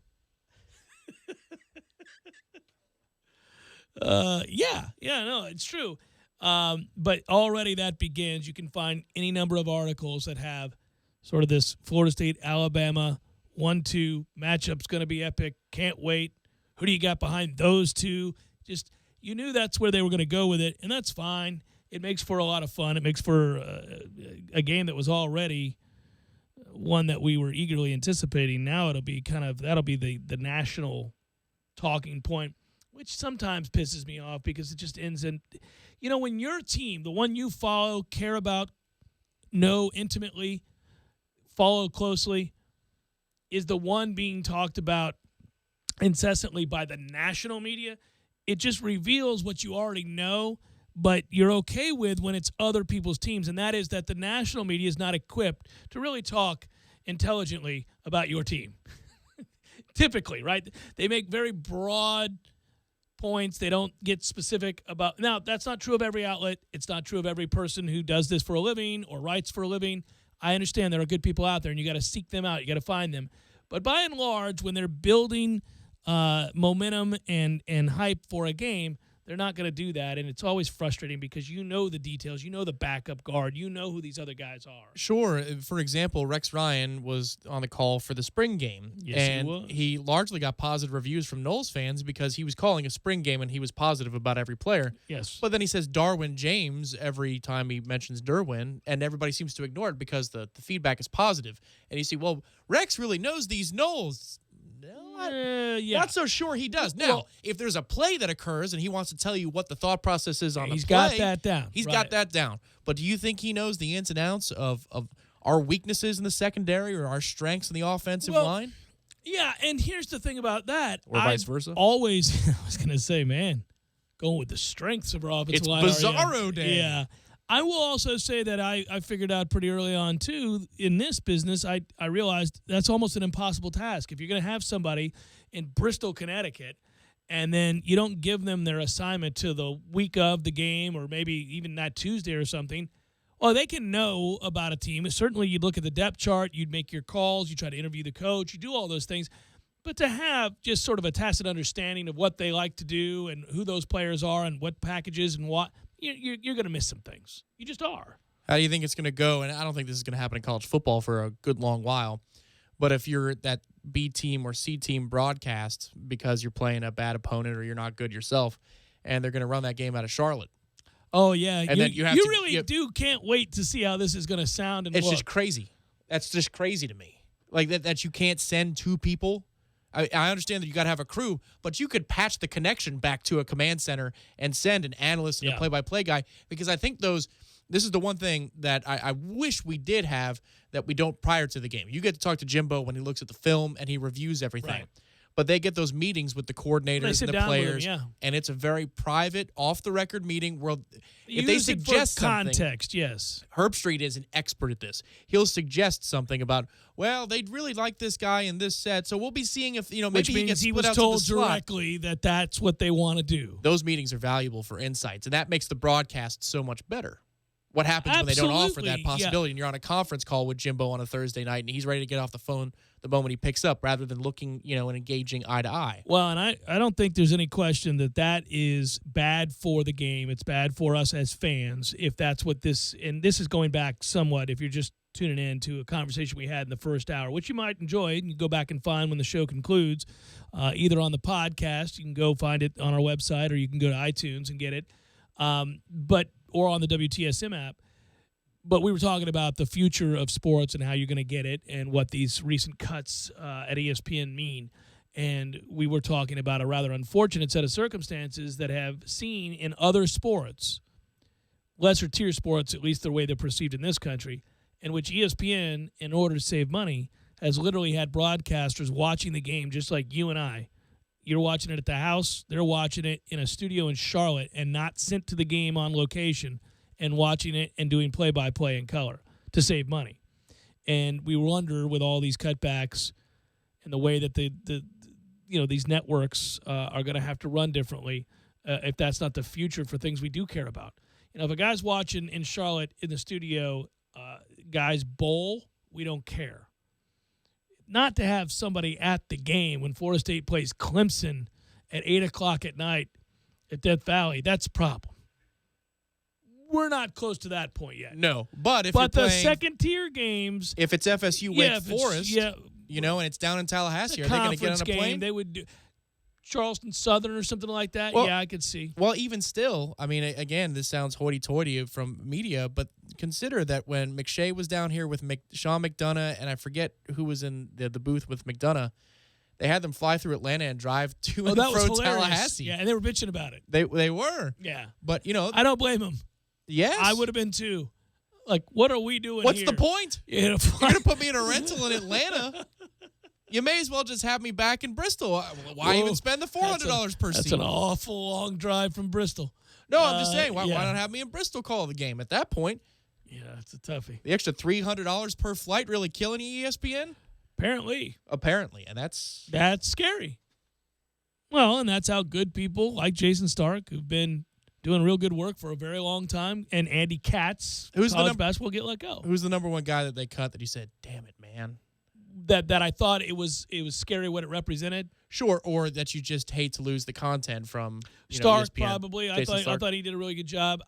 If I cared more deeply about college basketball, I think I'd have been pretty damn devastated by Andy Katz. I mean, I didn't think that was possible. I mean, with some of the people that they've kept on board, and to cut a guy like that, to cut a guy like Stark at ESPN, well, and obviously you're a hockey nut. They basically gutted the entirety of the hockey staff. Geez, I mean, all those guys are gone. Yeah, sure, thing. that was trouble. But sure, keep Butchergross. I felt bad about Ed Warder. Ed Warder was he's good at what he does. He was the Cowboys reporter, but he was really good, and he got good information on the Cowboys Yeah. that people care about and tune in to watch. It's it's bad. Well, when you look down that laundry list, eventually you do fall into at least 7 to 10 names, and you're like, good Lord, that's not good. He was Jason Stark was ESPN's institution. It was he and Peter Gammons way back in the day, and then Buster Olney comes around. Yeah, and Buster's great, and so they got their guy, and I was wondering if they were going to make cuts. I guess I wasn't wondering. I knew who was going to win out. Buster would win out in that situation. It's just a shame we're at that place. Do you think that now revisiting, remember Tom Jackson stepped aside before this football season? He saw the writing on the wall? You think he was told that maybe it might be time? It might be, and I got to be careful how I say this, but I'll tell you something, and I hope that's what happened, and here's what I mean. The last 2 times I saw Tom Jackson and heard him talk, I had grave concerns about his mental wherewithal. Now, I'm not insulting. I'm not trying to insult. No, I've always liked Tom. I was beginning to get a sense that there was something slipping, something missing, and I was getting very concerned. I mean, obviously, he was a linebacker in the NFL. The most endearing thing a long time ago. The most endearing thing about Berman's career in his latter days was his relationship with him. They loved each other quite clearly. Yeah, and that in and of itself Those made genuine- NFL prime time after the games were over, not the pregame stuff, but after they were doing the highlights and discussing the big topics of what happened on a Sunday. Yeah, that was watchable to me because they loved each other. Well, you could watch that partly because it felt more like 2 guys that go way back who both enjoy the hell out of some football and respect each other's opinions, kind of watching highlights and just offhandedly spitballing about that guy or that guy. Yes, it felt that way. It was the only thing genuine Berman's done in 25 years. But yes, absolutely. Now, the pregame show was just a stuttering. Not the case. Well, you and me both, but I'm telling you, there were 2 different broadcasts where I thought, man, 2 fingers to my eyes, 2 fingers back to you, Tommy. I'm a little concerned. In retrospect, that's probably the right time that they did what they did with Ditka, certainly. He was so Stuziak close. played in Philadelphia. Yeah, he would.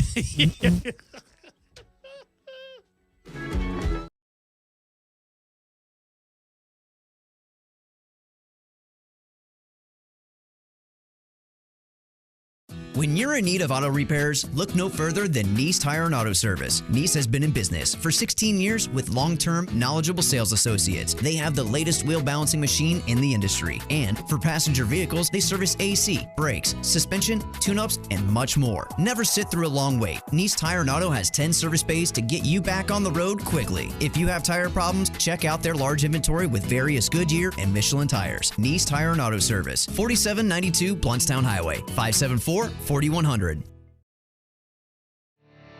You can tell a lot about a tractor by its warranty. That's why Mahindra makes the toughest tractors on earth. With steel, not plastic, backed by the industry's best limited powertrain warranty, period. Not 5 years, not 6 years, but a full 7 years on select models. No wonder the other guys are green with envy. No money down, 0% interest, and no payments until July. Available at TNT Supercenter. I'm talking tough, like a state of mind. Tough, like a soldier on the front line. Tough when it gets rough, like my Ford truck, always enough. I'm talking tough. Franklin Spring Creek Ford, the place to find your next truck in southern Georgia.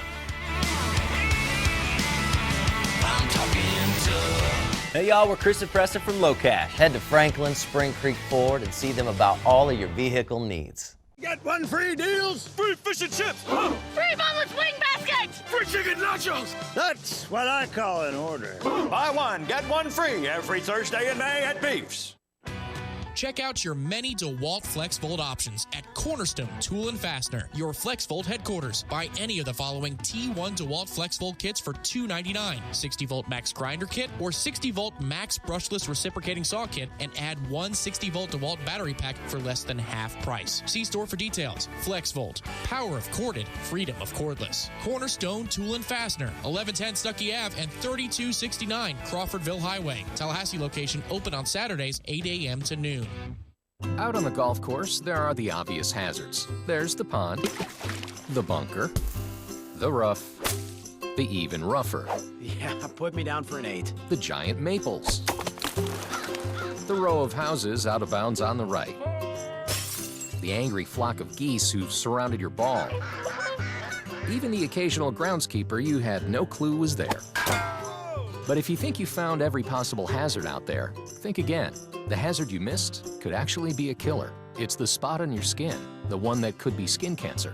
Fact is, if you're a man over 50, you're in a group most likely to develop skin cancer, including melanoma, the kind that kills one person every hour. 1 in 5 Americans is likely to develop a form of skin cancer during their lifetime. That's why your best shot is to check for a spot.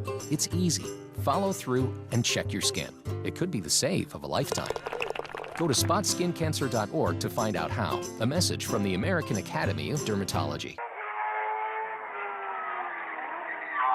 Oh, God, look at that. Is that guy? He's dead. That dude's dead. Man, that's crazy, That's man. why you don't do that. I don't know about you. I'm not on a motorcycle. That's not my thing. That or I've seen these jet ski guys do flips over each other. This extreme sports stuff is brutal. Dude, you know, I was in a motorcycle accident when I was 16, man. I cut my foot off. Whoa. You cut your foot off? You got a club foot? Is that a wooden foot? No, I Did remember. you kick a 63-yard field goal? I can still dance. The doctors put it back on, man. It was pretty quick, but I hit a mailbox. You're not kidding. No, You no, cut no. your foot off yeah. on a mailbox. On a mailbox. Did you feel it? No. I knew it. I told everybody with severe injuries, you don't ever feel it. Like a shark bites a guy's leg off, he never feels it. Didn't feel it at all. Seriously, you cut your foot off? Yeah, I seriously cut my foot off. Which foot? My right foot. Like halfway down? All the about way halfway. Up, at the ankle? At halfway. Look. Holy. Gordo's, bringing the flavor and flair of Cuban food to Tallahassee since 1996. Broadcasting live from the Dale Earnhardt Jr. Buick GMC Cadillac Studios. This is 97.9 ESPN Radio, WTSM, Woodville, Thomasville, Tallahassee. ESPN Radio Sports Center. Starting out in the NFL, this is Adrian Lawrence. Regardless of what comes of the sexual assault allegations against him, the NFL says that Raiders first-round pick Garyon Conley will not face discipline by the league because the alleged incident occurred before the draft. Police are still investigating the complaint of a 23-year-old woman who claimed Conley sexually assaulted her in a Cleveland hotel 2 days before the draft. The NFL Network reports that the Jets are declining safety Calvin Pryor's fifth-year option. But in the NFC South, receiver Kelvin Benjamin's fifth-year option is getting picked up by the Panthers, per ESPN's Adam Schefter.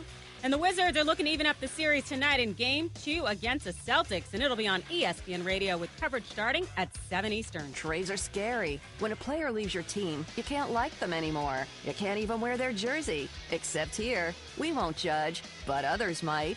Buffalo Wild Wings. Wings, beer, sports. Live from the Dale Earnhardt Jr. Buick GMC Cadillac Studios in the capital city of Tallahassee, this is the Jeff Cameron Show on 97.9 ESPN Radio. Lawn Maintenance Tuesday, presented by Miller's Tree Service. Call Miller's today at 894-TREE. That's 894-8733.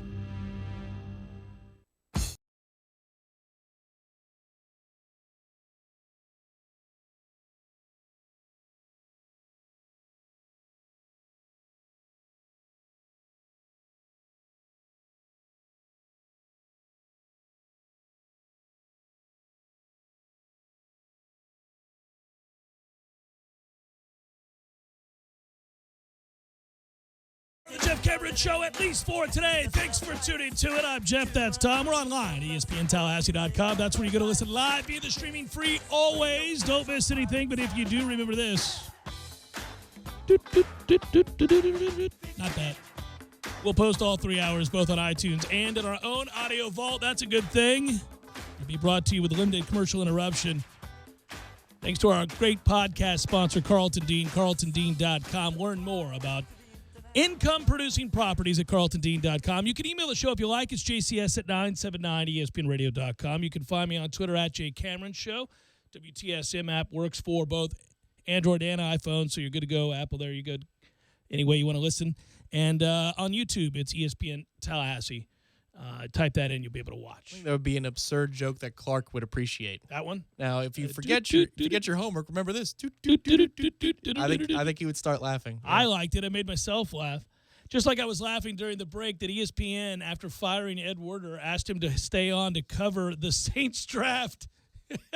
How about you go to hell? Imagine how that meeting goes. They did that in person, allegedly. Oh, well, not even allegedly, according to Ed Werder. He told a podcast, he was amongst the many layoffs at ESPN. For those just tuning in, I know this is not a normal lead for the 5, but I was just reading this, so it's on my mind. I'm going to say it. He was amongst the 100 or so guys that were cut. And he was told that the layoff was effective immediately. Now, he told a podcast called the Doomsday Podcast. It's a Cowboys-centric podcast. And he said... You don't say. Yeah. Well, he's going to find work there, certainly. Oh, hell yeah.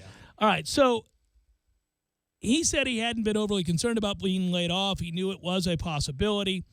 He said that he realized he was being laid off when he was told to call his boss, who was also with a human resources employee. That's not good. One of the odder details of the meeting is that he said when ESPN then asked him to cover the New Orleans Saints in the draft the next day.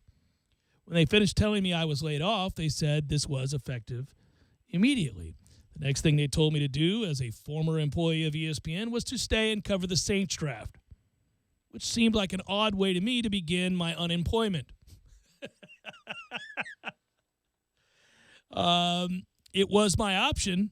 I chose not to do it. I didn't feel like it was the right place for me to be at the time, alone in a hotel room, and then out in public as a former employee covering the draft for the Saints. Wait a minute. I just admire the stones of the boss that fires you and asks you to stay on and do more work for him, even after telling you you're no longer employed effective immediately. I know that when you read the written word, the tone gets lost as to the way they said it. Yeah. But did it concern you to read the idea that he didn't think he belonged alone in a hotel room? Yeah. That's a little scary. Well, I think if I was the interviewer, I'd say, really? Are you okay, Ed? Ed. Do we need to... Yeah, no. Ed, I went to go get a snack before we started this interview. Should I have not left the room? Or are you okay? Are you going to be okay? No, so anyhow, the way it works now, the best part about this, and this harkens back again to the first hour, we were talking about those cuts, amongst other things. You do realize, and this is the most amount of proof, and I learned this during the Richard Deesh podcast from SI. This is, you want the number one example of a lack of foresight to these problems that ESPN is now experiencing and the actions they had to take in cutting 100 more employees a couple years removed from cutting some 300. Not all those people were broadcasters or journalists for the website. So we didn't know as much about those cuts. A lot of those cuts happened to people behind the scenes, and they didn't get publicized as much like these did. These involved mostly recognizable people. Either we know their bylines or we know certainly their face on the TV or the radio. So that's why a lot of people paid attention to this.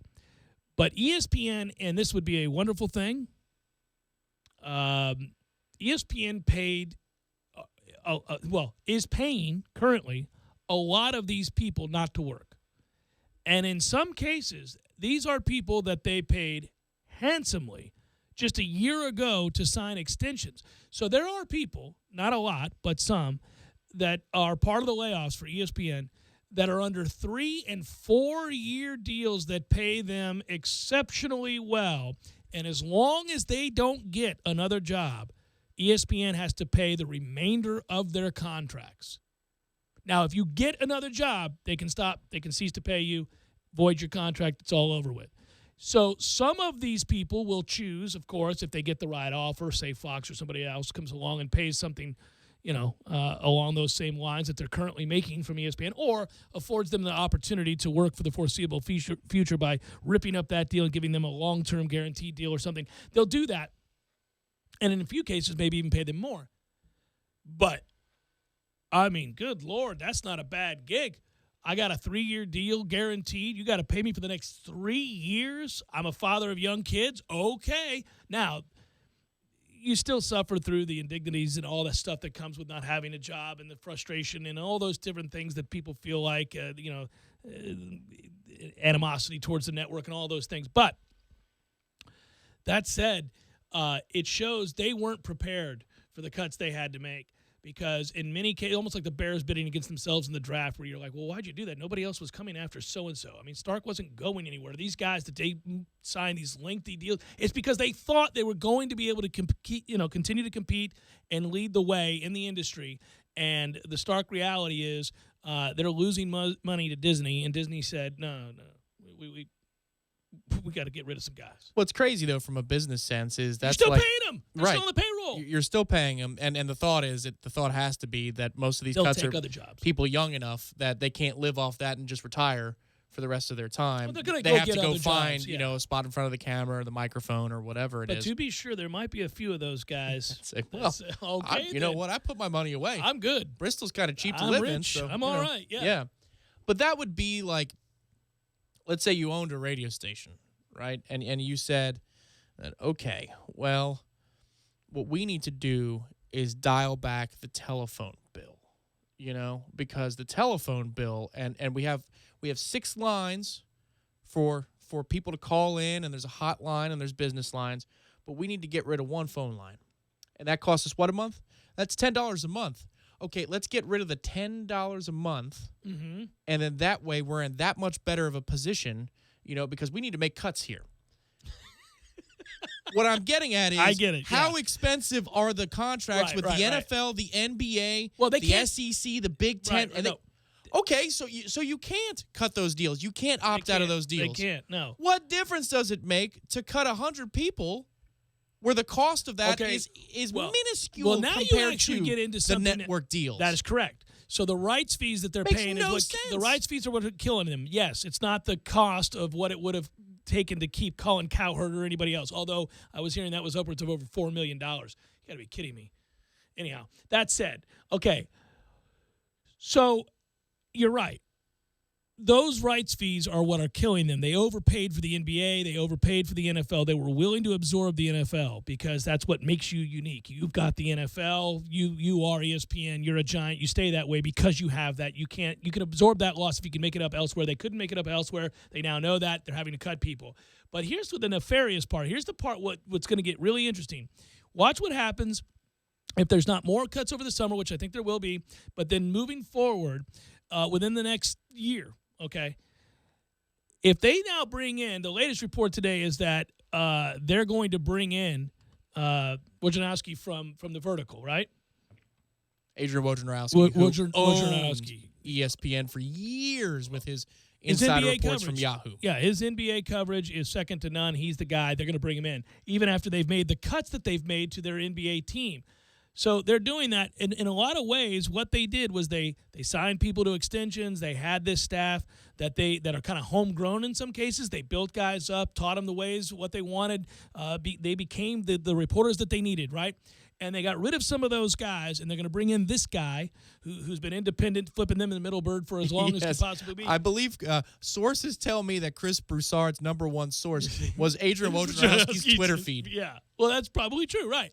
So some of the firings, it is thought by some insiders to have been done to clean out and make room for these new hires that they're going to make from outside the building, from outside ESPN's like minor leagues, if you will, and to make room for these guys to cover those 3 sports that they are going to be all in on, which in some ways, and again, it's an uncomfortable topic, and in some ways, will be a welcomed step forward, because what they'll end up doing then is, I guess, to some degree, ratcheting down the level of average to be great in just a few things. Yes, to specialize their To coverages. specialize in football, that would be NFL, college, and maybe the NBA.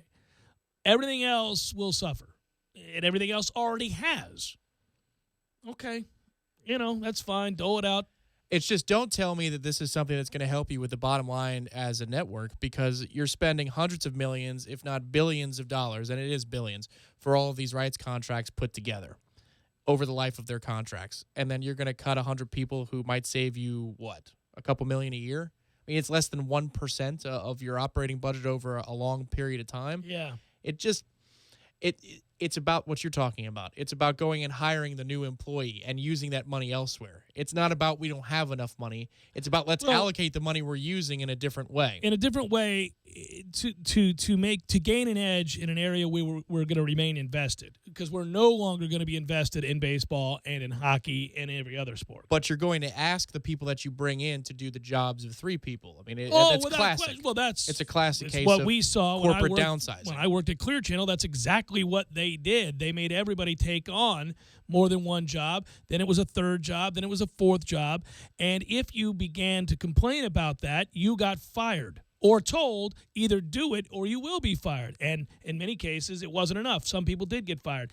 And unless you had a specialty skill that they couldn't replace, then you were in real trouble. Okay, you were in real trouble, and everybody could see the writing on the wall, and they overworked people, and they didn't give them any more money, and your grand reward was that you got to remain employed. And you got told that you should be happy about it too. Oh, and, yeah. And we've seen the that's the internal hard part to stomach. We've seen the internal memos, obviously, that were sent out last week for the company and their explanation of the cuts, and then some of the letters that were written to guys and ladies and gentlemen who were cut and fired.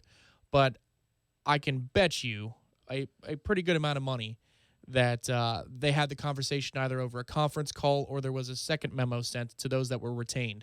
And the language was a lot like what it was back in those days when Clear Channel was making cuts. And that is to say, you should be happy that you've made the cut. And now that you're with us, here's what we need you to do. Yeah, and usually they tried, obviously, with through flowery language, tried to make you feel good about it, and they would have somebody who was considered your superior, a boss, somebody in your division, if you will, have a meeting and tell you just how fortunate we all were. And that's the you begin to get offended and you show up to work bitter, and that's how that works. I would imagine the situation in Bristol and the feel in the hallways is there's a weight. There's Sure. just a weight. We talked about it, was it yesterday or was it might have been last week, but you could see it, for the studio shows, the ones that were in Bristol. Like Le Batard, no, he's down in Miami, he's doing his own thing, so he's kind of in a bubble away from this whole impact. Yeah. And that's one of the things I usually watch because that's when I get right into work and before we get into show prep and all that stuff. But if you look at the sports centers or the NFL Lives, independent of being tired from covering the draft, you could just see a forlorn look because as it was going on Wednesday through Friday, people weren't sure it was done yet. And they really aren't sure if it's done. They really aren't sure. They're still going to have to look for greener pastures. They're all going to look for the next best thing because they don't know if they're safe. There are a select few that are safe no matter what, and they know who they are for the most part. But there are guys, if big names that have been there for 20 years are losing their job, people that are true insiders and have done real good reporting for 2 decades, if they're losing their jobs, then obviously you got to look over your shoulder. Say what you will about the self-serving nature of Ryan Russillo's opening segment yesterday, but one thing he did admit was that he took a week off so he could look for real estate out in Los Angeles so he could go move across the country because he thought he was part of the cut, and he was willing to admit that when he and Cannell were in break over the last month, that he was looking for either opportunities or places to live while they were in break doing their radio show. Well, and I think that anybody that remains behind is in that exact situation for the most part now. Still. That's the hard part about it. Is listen, when you continue to hear that they're cutting back. So listen, how does this pertain to our listeners? Because this is very meta now. What we should be saying is that in as a consumer of sports, as somebody who listens to sports, reads sports, and watches sports, certainly, it is radically changing, and it's all happening now, and it is fun to keep tabs on. And nobody because has we all the care answer about yet. yet. No, nobody has the answer. And it's the first time that I can remember where the next thing, the thing that's come to fill the void, isn't readily apparent. You know, in the past, you could see things changing slowly and gradually, and you could say, well, you know, I could see a time where this is going to happen, and here's how it will be right. done. And the Rose Bowl game will be televised instead of on the radio. Like all these things became fairly obvious how it was going to work. They were going to proceed from this to this, whether that's medium or network, whatever it was going to happen. You could say, this is going to happen, then this will happen. These guys are going to probably do, hey, how's that new upstart network Fox going to do? You know, and then when they got the rights to the NFL, that was a big deal. But it was still TV. It just went from one TV station to another TV station. They were just owned by different people. And then some of those guys fled. They went, oh, well, you know, John Madden went, I'll go with you. You pay me the right amount of money, here I come. So now you got the credibility. But it was still the same medium. It was still television. It was just a different network. What you don't know now is what's going to happen with how you're going to get your sports. And that could be from Amazon. It could be from Netflix. It could be from Google. It could be from Twitter. It could be – that's what we're – The league's own, you know, proprietary thing like MLB and the way they do it. Right. Yeah. The NHL – it would seem to me that the NHL, it might behoove them to do that, right? NHL fans are passionate, but they're very niche. Yes. And that's where we're going. That's why it's such a good community sport. They do very well in cities that have hockey, do really, really well. Yeah, that's they why just don't carry live well. They don't do well on television. No, nationally. Like people don't care if they live, even though they're in a rabid hockey market like Pittsburgh, you know, if it's Minnesota, Edmonton, they're not going to tune in to Minnesota and freaking Edmonton. But what they do in a place in sunny Florida like Tampa Bay, the Lightning are well attended, well thought of, and absolutely one of the best franchises in the entire league and really in sport. They do well as a community. Well, they also have probably the best owner in sports. Yeah, the thing to invest in these days, if you're talking about the consumer, all right, TVs are cheaper than ever before, so you can get one of those anytime you want. But the thing to invest in is a really good internet connection because it's going direct to consumer that way. I'm telling you, that's the thing that major networks like Fox Sports 1, NBC Sports, ESPN certainly as the big daddy have to fear. Is at some point, when do the leagues say to themselves, what do we need you for? We can connect to the consumer right now. Directly. Yeah. I mean, you're willing to pay this to us right now. Well, that's why.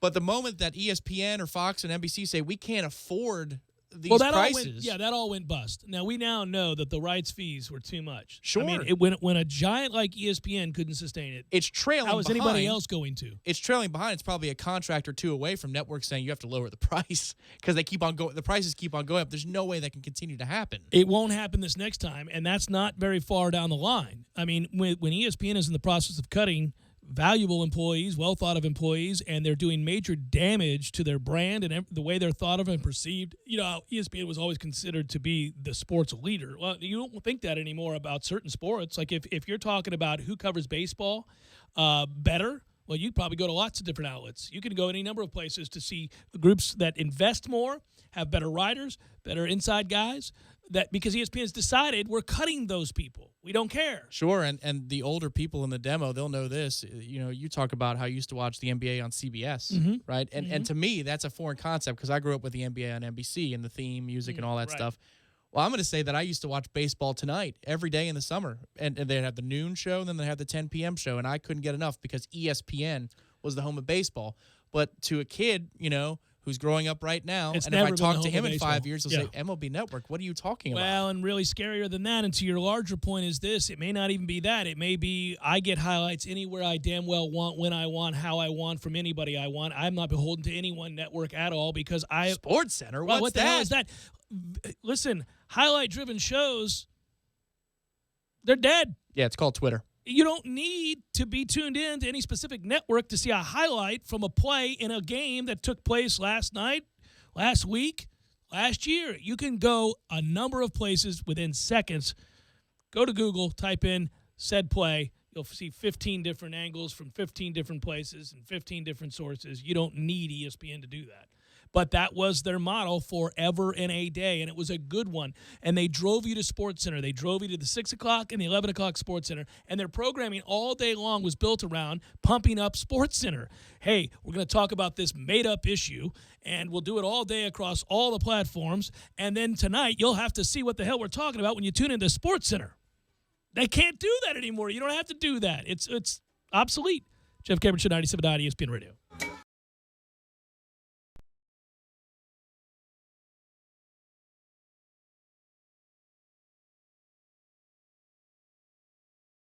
When you're in need of auto repairs, look no further than Nice Tire and Auto Service. Nice has been in business for 16 years with long-term, knowledgeable sales associates. They have the latest wheel balancing machine in the industry. And for passenger vehicles, they service AC, brakes, suspension, tune-ups, and much more. Never sit through a long wait. Nice Tire and Auto has 10 service bays to get you back on the road quickly. If you have tire problems, check out their large inventory with various Goodyear and Michelin tires. Nice Tire and Auto Service, 4792 Bluntstown Highway, 574-4100.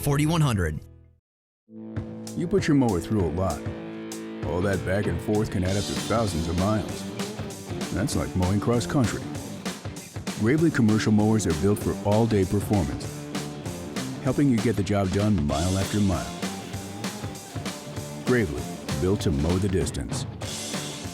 Get your Gravely motor only at TNT Supercenter, your one-stop shop for work or play. 14585 Highway 19 South, Thomasville, Georgia. TNTSupercenter.com. I'm talking tough, like a state of mind. Tough, like a soldier on the front line. Tough when it gets rough, like my Ford truck, always enough. I'm talking tough. Franklin Spring Creek Ford, the place to find your next truck in southern Georgia. I'm talking tough. Hey y'all, we're Chris and Preston from Low Cash. Head to Franklin Spring Creek Ford and see them about all of your vehicle needs. TNT and the Mahindra 4540 tractor, making the competition green with envy. Progressive presents Mindfulness with Flow. Close your eyes and give thanks for the many things the universe has given you. The many discounts. Safe driver, multi-car, paperless. You are a richer person for these things. No, seriously, you're richer. Check your wallet. You're getting deeper and deeper into saving money with Progressive. Visit Progressive.com. Progressive Casualty Insurance Company and affiliates. Discounts not available in all states or situations. The following update is for drivers who pay too much for car insurance due to DUIs, DWIs, or anything else. Serenity Insurance specializes in low-cost SR22 or FR44 auto insurance. We've opened a phone line for very affordable car insurance meant specifically for overpaying high-risk drivers. The quote is free, and we'll handle the filings. Call 800-986-0694, 800-986-0694, 800-986-0694. Okay, so you're telling me that Beef O'Brady's has buy one, get one free deals? Free fish and chips! Free boneless wing baskets! Free chicken nachos! That's what I call an order. Buy one, get one free every Thursday in May at Beef's. This is John Greenhut, and if your teeth are stained from coffee, tea, or smoking, Power Swabs is the answer. In 5 minutes, you'll see 2 shades whiter teeth, and in 7 days, 6 shades. Even better, there's no messy strips or trays that you'll have to leave in your mouth for an hour. Just swab your teeth for 5 minutes, and you're done. To try Power Swabs, call 1-800-679-0969. Your bright white smile will have your friends talking about how great you look. Try it risk-free. 1-800-679-0969. That's 1-800-679-0969. This morning you're up early because you're at the DMV. So many people, it takes so much time. Do you have the right form? Are you in the right line? Your number E42, right after C23. This is confusing. When your morning is hell, just go to Taco Bell. When you've had a morning, let us make you breakfast, like Taco Bell's Breakfast Crunch Wrap. A whole breakfast wrapped up and grilled to eat on the go. At participating stores for a limited time during breakfast hours.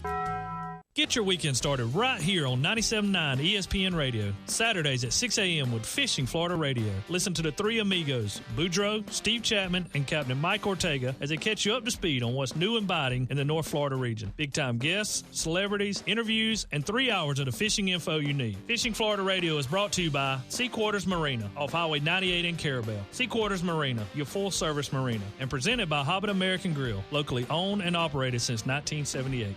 The all-new WTSM app. Download for iPhone or Android today. One more time. The all-new WTSM app. Download for iPhone or Android today. One more time. The all-new WTSM app. Download for iPhone or Android today. One more time. No, God, please, no, no, no. You're listening to The Jeff Cameron Show on 97.9 ESPN Radio.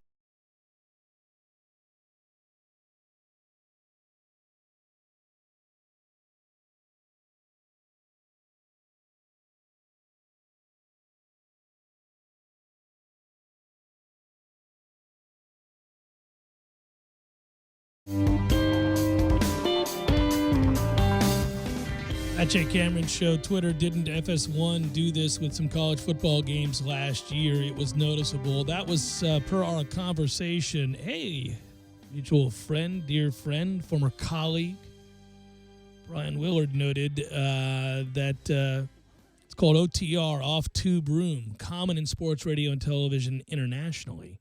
Unfortunately, it's coming to the U.S. soon.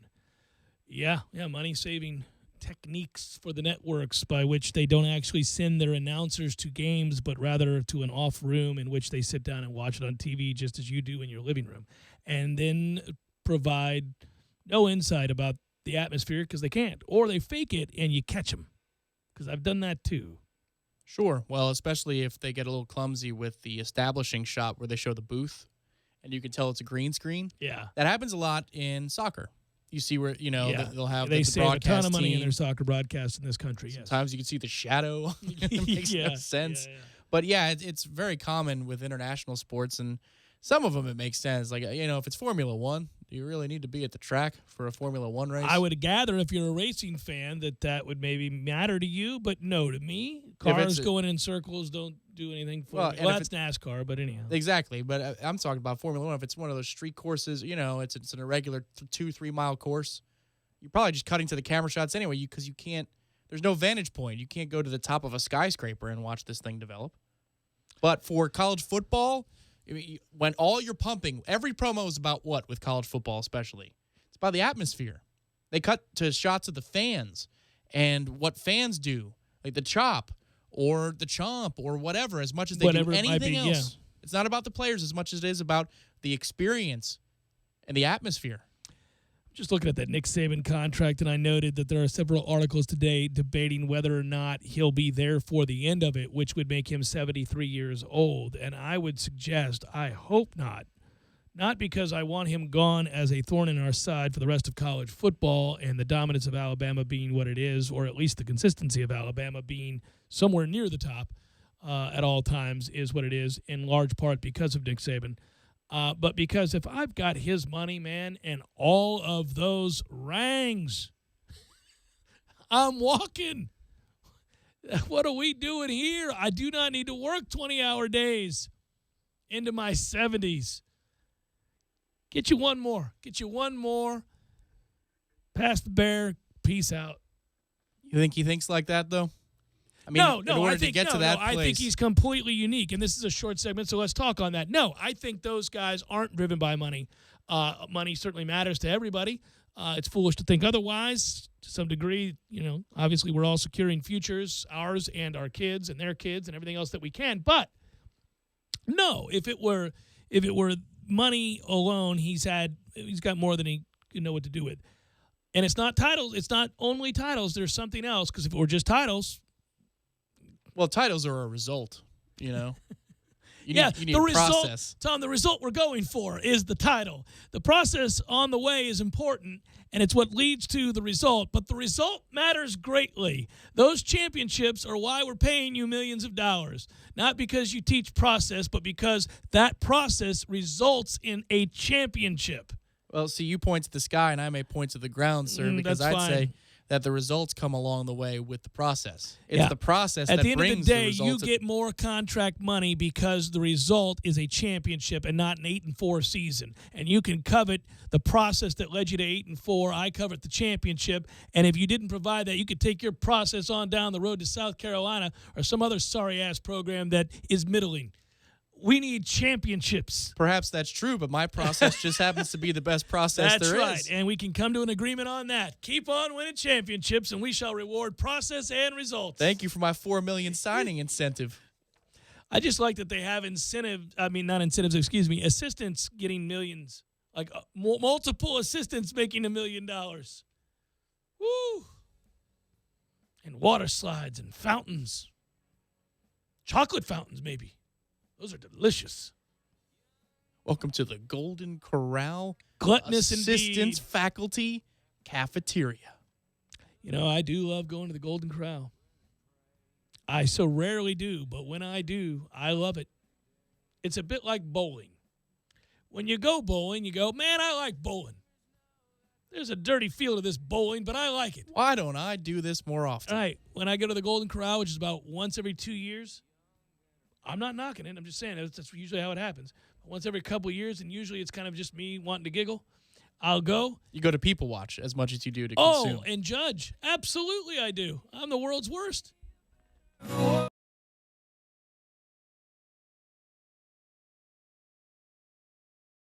When you're in need of auto repairs, look no further than Neese Tire and Auto Service. Neese has been in business for 16 years with long-term, knowledgeable sales associates. They have the latest wheel balancing machine in the industry. And for passenger vehicles, they service AC, brakes, suspension, tune-ups, and much more. Never sit through a long wait. Neese Tire and Auto has 10 service bays to get you back on the road quickly. If you have tire problems, check out their large inventory with various Goodyear and Michelin tires. Neese Tire and Auto Service, 4792 Bluntstown Highway, 574-4100.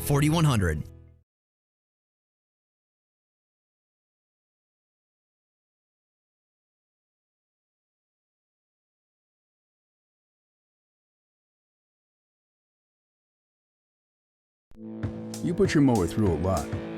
All that back and forth can add up to thousands of miles. That's like mowing cross country. Gravely commercial mowers are built for all-day performance, helping you get the job done mile after mile. Gravely, built to mow the distance.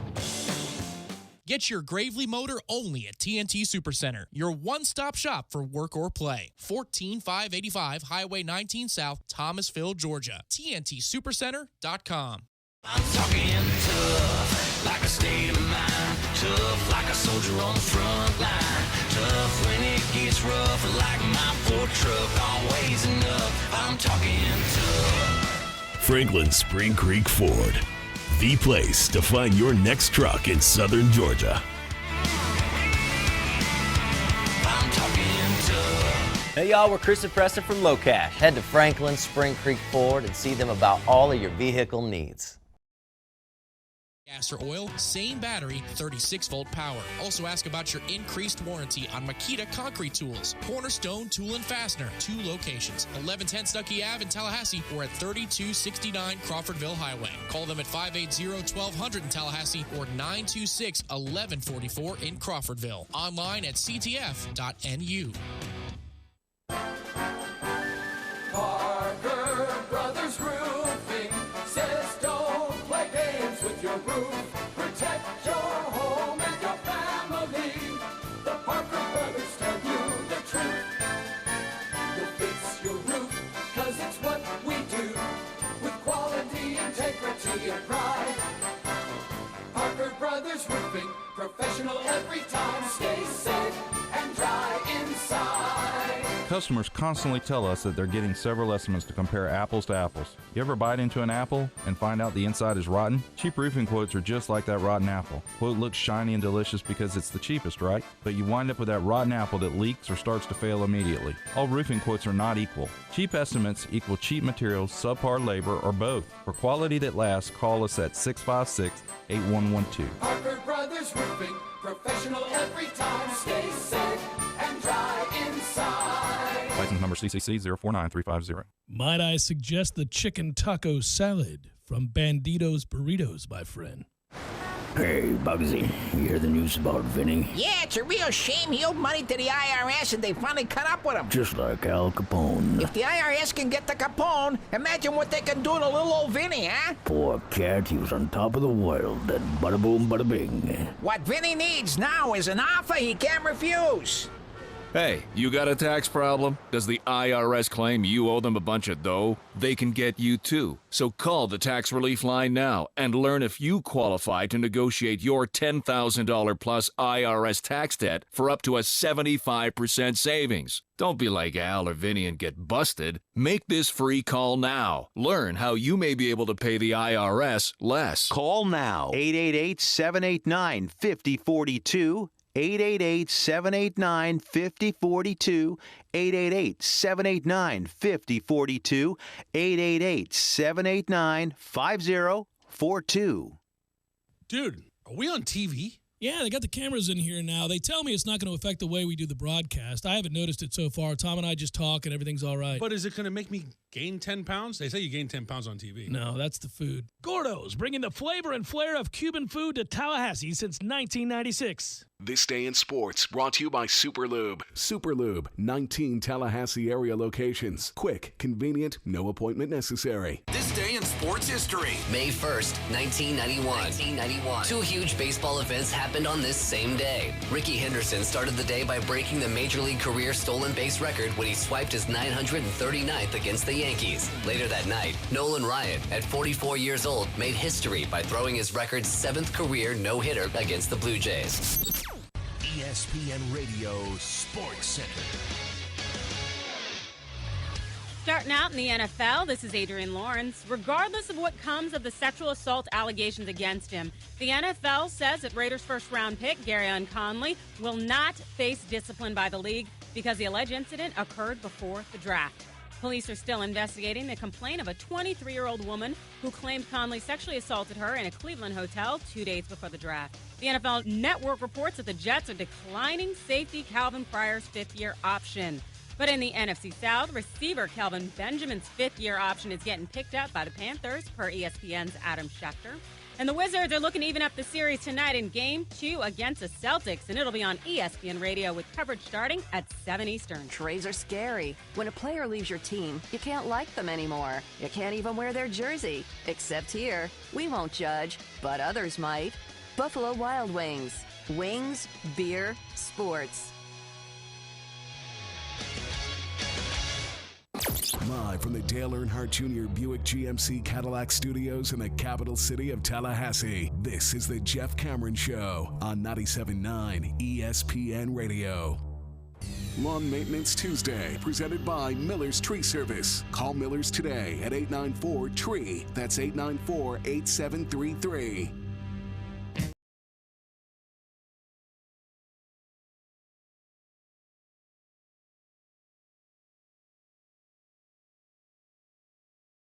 Jay Cameron Show.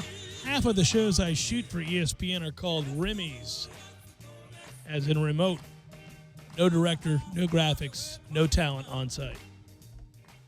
Tigger, who goes way back, and you see at every sporting event Florida State has, big camera in his hand.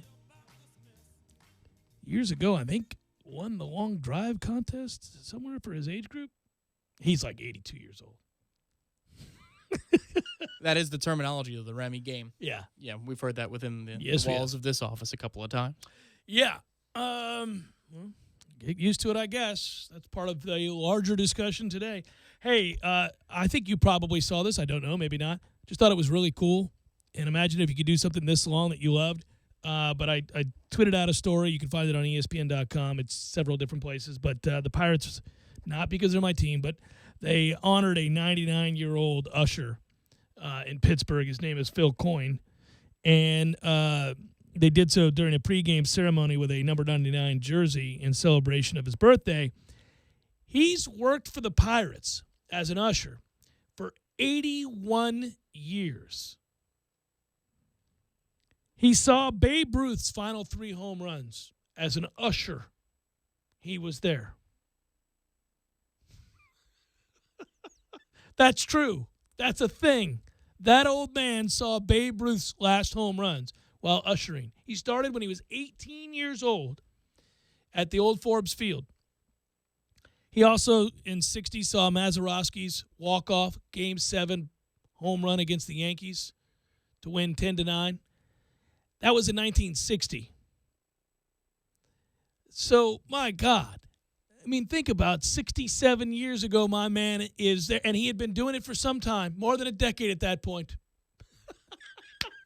So do you think in the last 20 years of him ushering, part of his 80-year career, 1/4 of his career, that maybe somebody flippantly asked him, all right, man, well, how good was Babe Ruth when you saw him? And he sat down and told him? Well, I can tell you.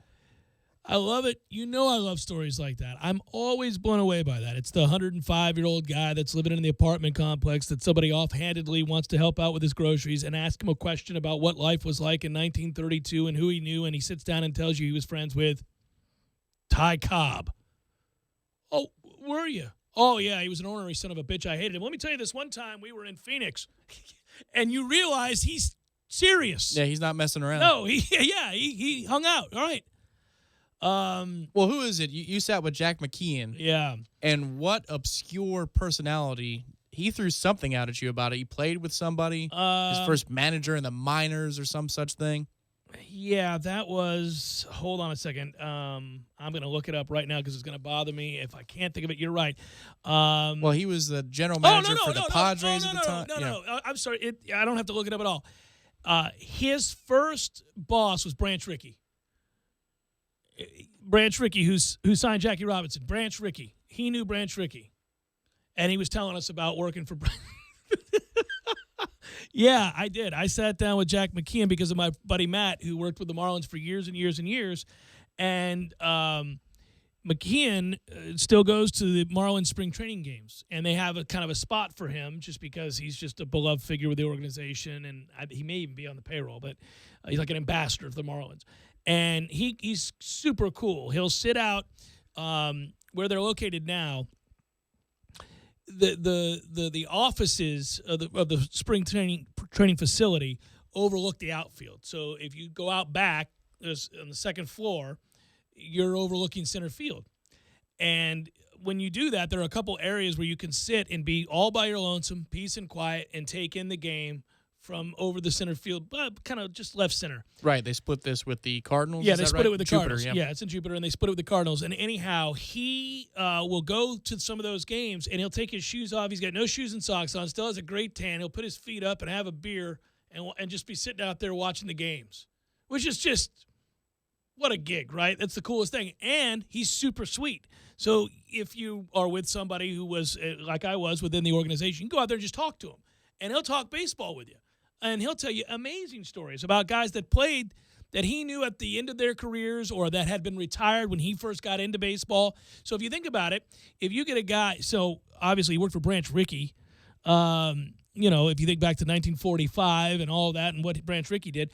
All right, well, so imagine you've worked for a guy like that. That means that there were players who had just retired in the 1930s who were around, and you were talking to the Babe Ruths of the world and not Lou Gehrig, unfortunately, but you know what I mean? I mean, that's you played with and against Mickey Mantle and guys like that. That's insane. And the old-timers that, were hanging around in those days could tell you about their playing days and when they had to hang it up for a couple of years to go fight World War I. Right. Oh, I'm sure some of these guys that broke into baseball in 1940. Okay, you're old as dirt now, and you tell stories about when you broke into baseball in 1940. All right, well, so just like Jack McKeon is an old timer to us now, here I'm 45 talking to an 80-something-year-old man about his early days in baseball.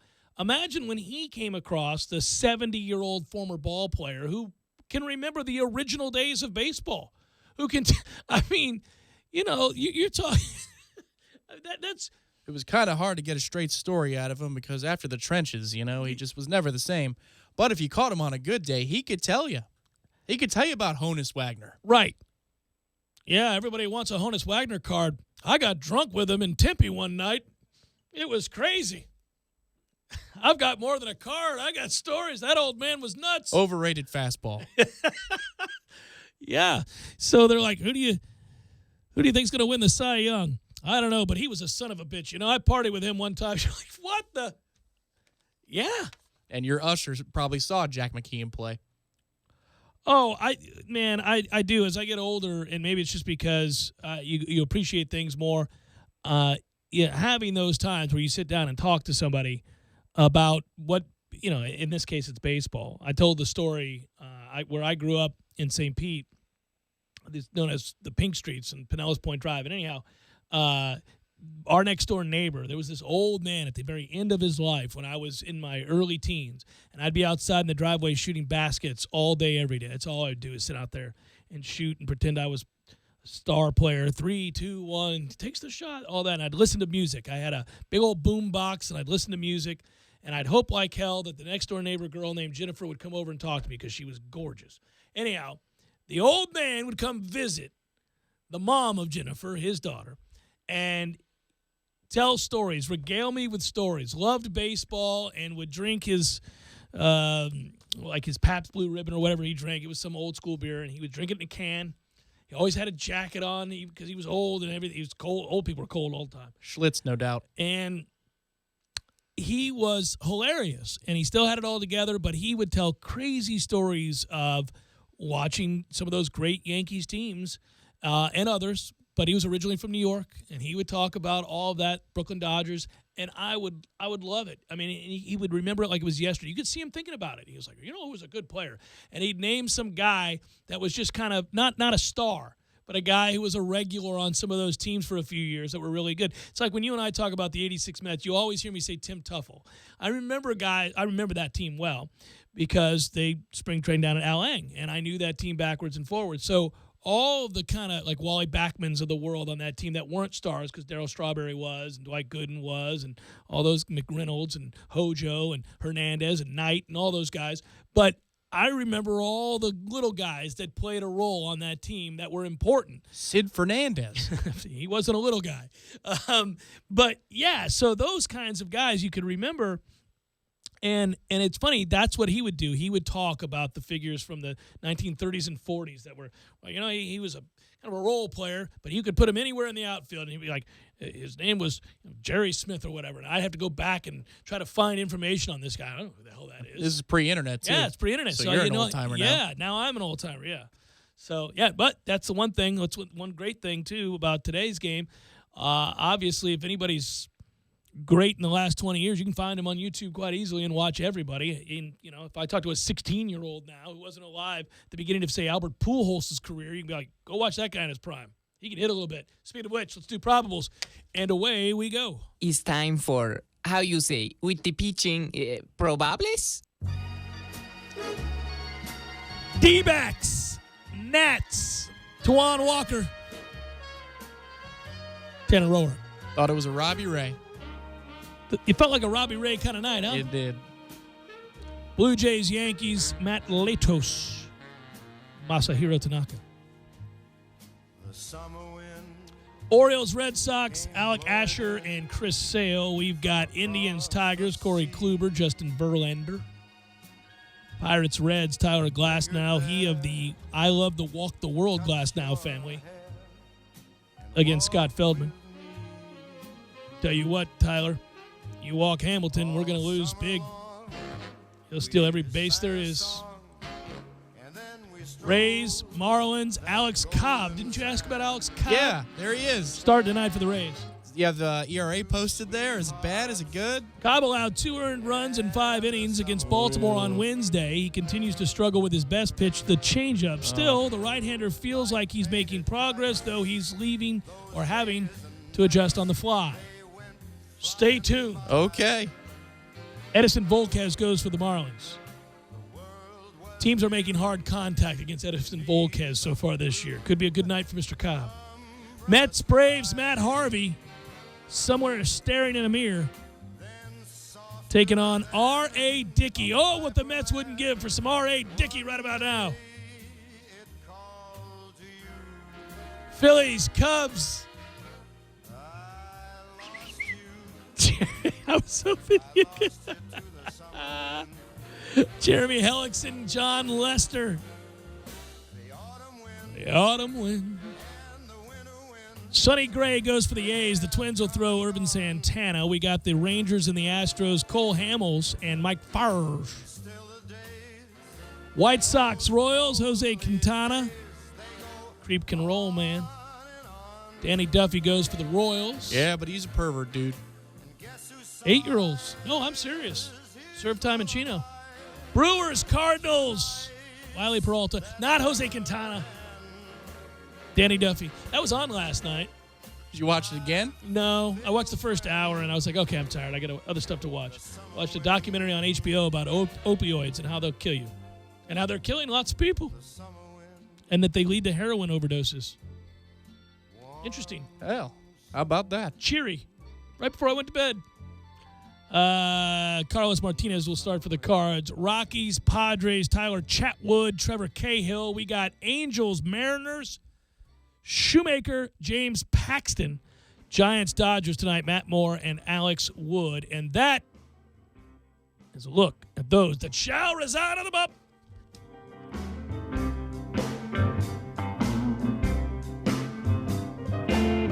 Another outstanding effort from you, Tom, and from Matthew. Of course, I was great as usual. Another great show. Be nice to one another. Say kind things and enjoy your evening while taking in some baseball. Root for Billy Hamilton to pull a hammy. Or not. That might be what I do. That's not earth-shattering. It just causes him to miss the rest of the series. See how I've pared it down, Tom? That's the nice thing to do. I've pared it down. I've gone from Achilles to let's just pull a hammy slightly. A little 15-day DL action, which is now the modern 10-day. How about just a bruised forearm? No. I'm going to go with a hammy. I want something to affect the legs. Peace. Talk to you tomorrow. Girl.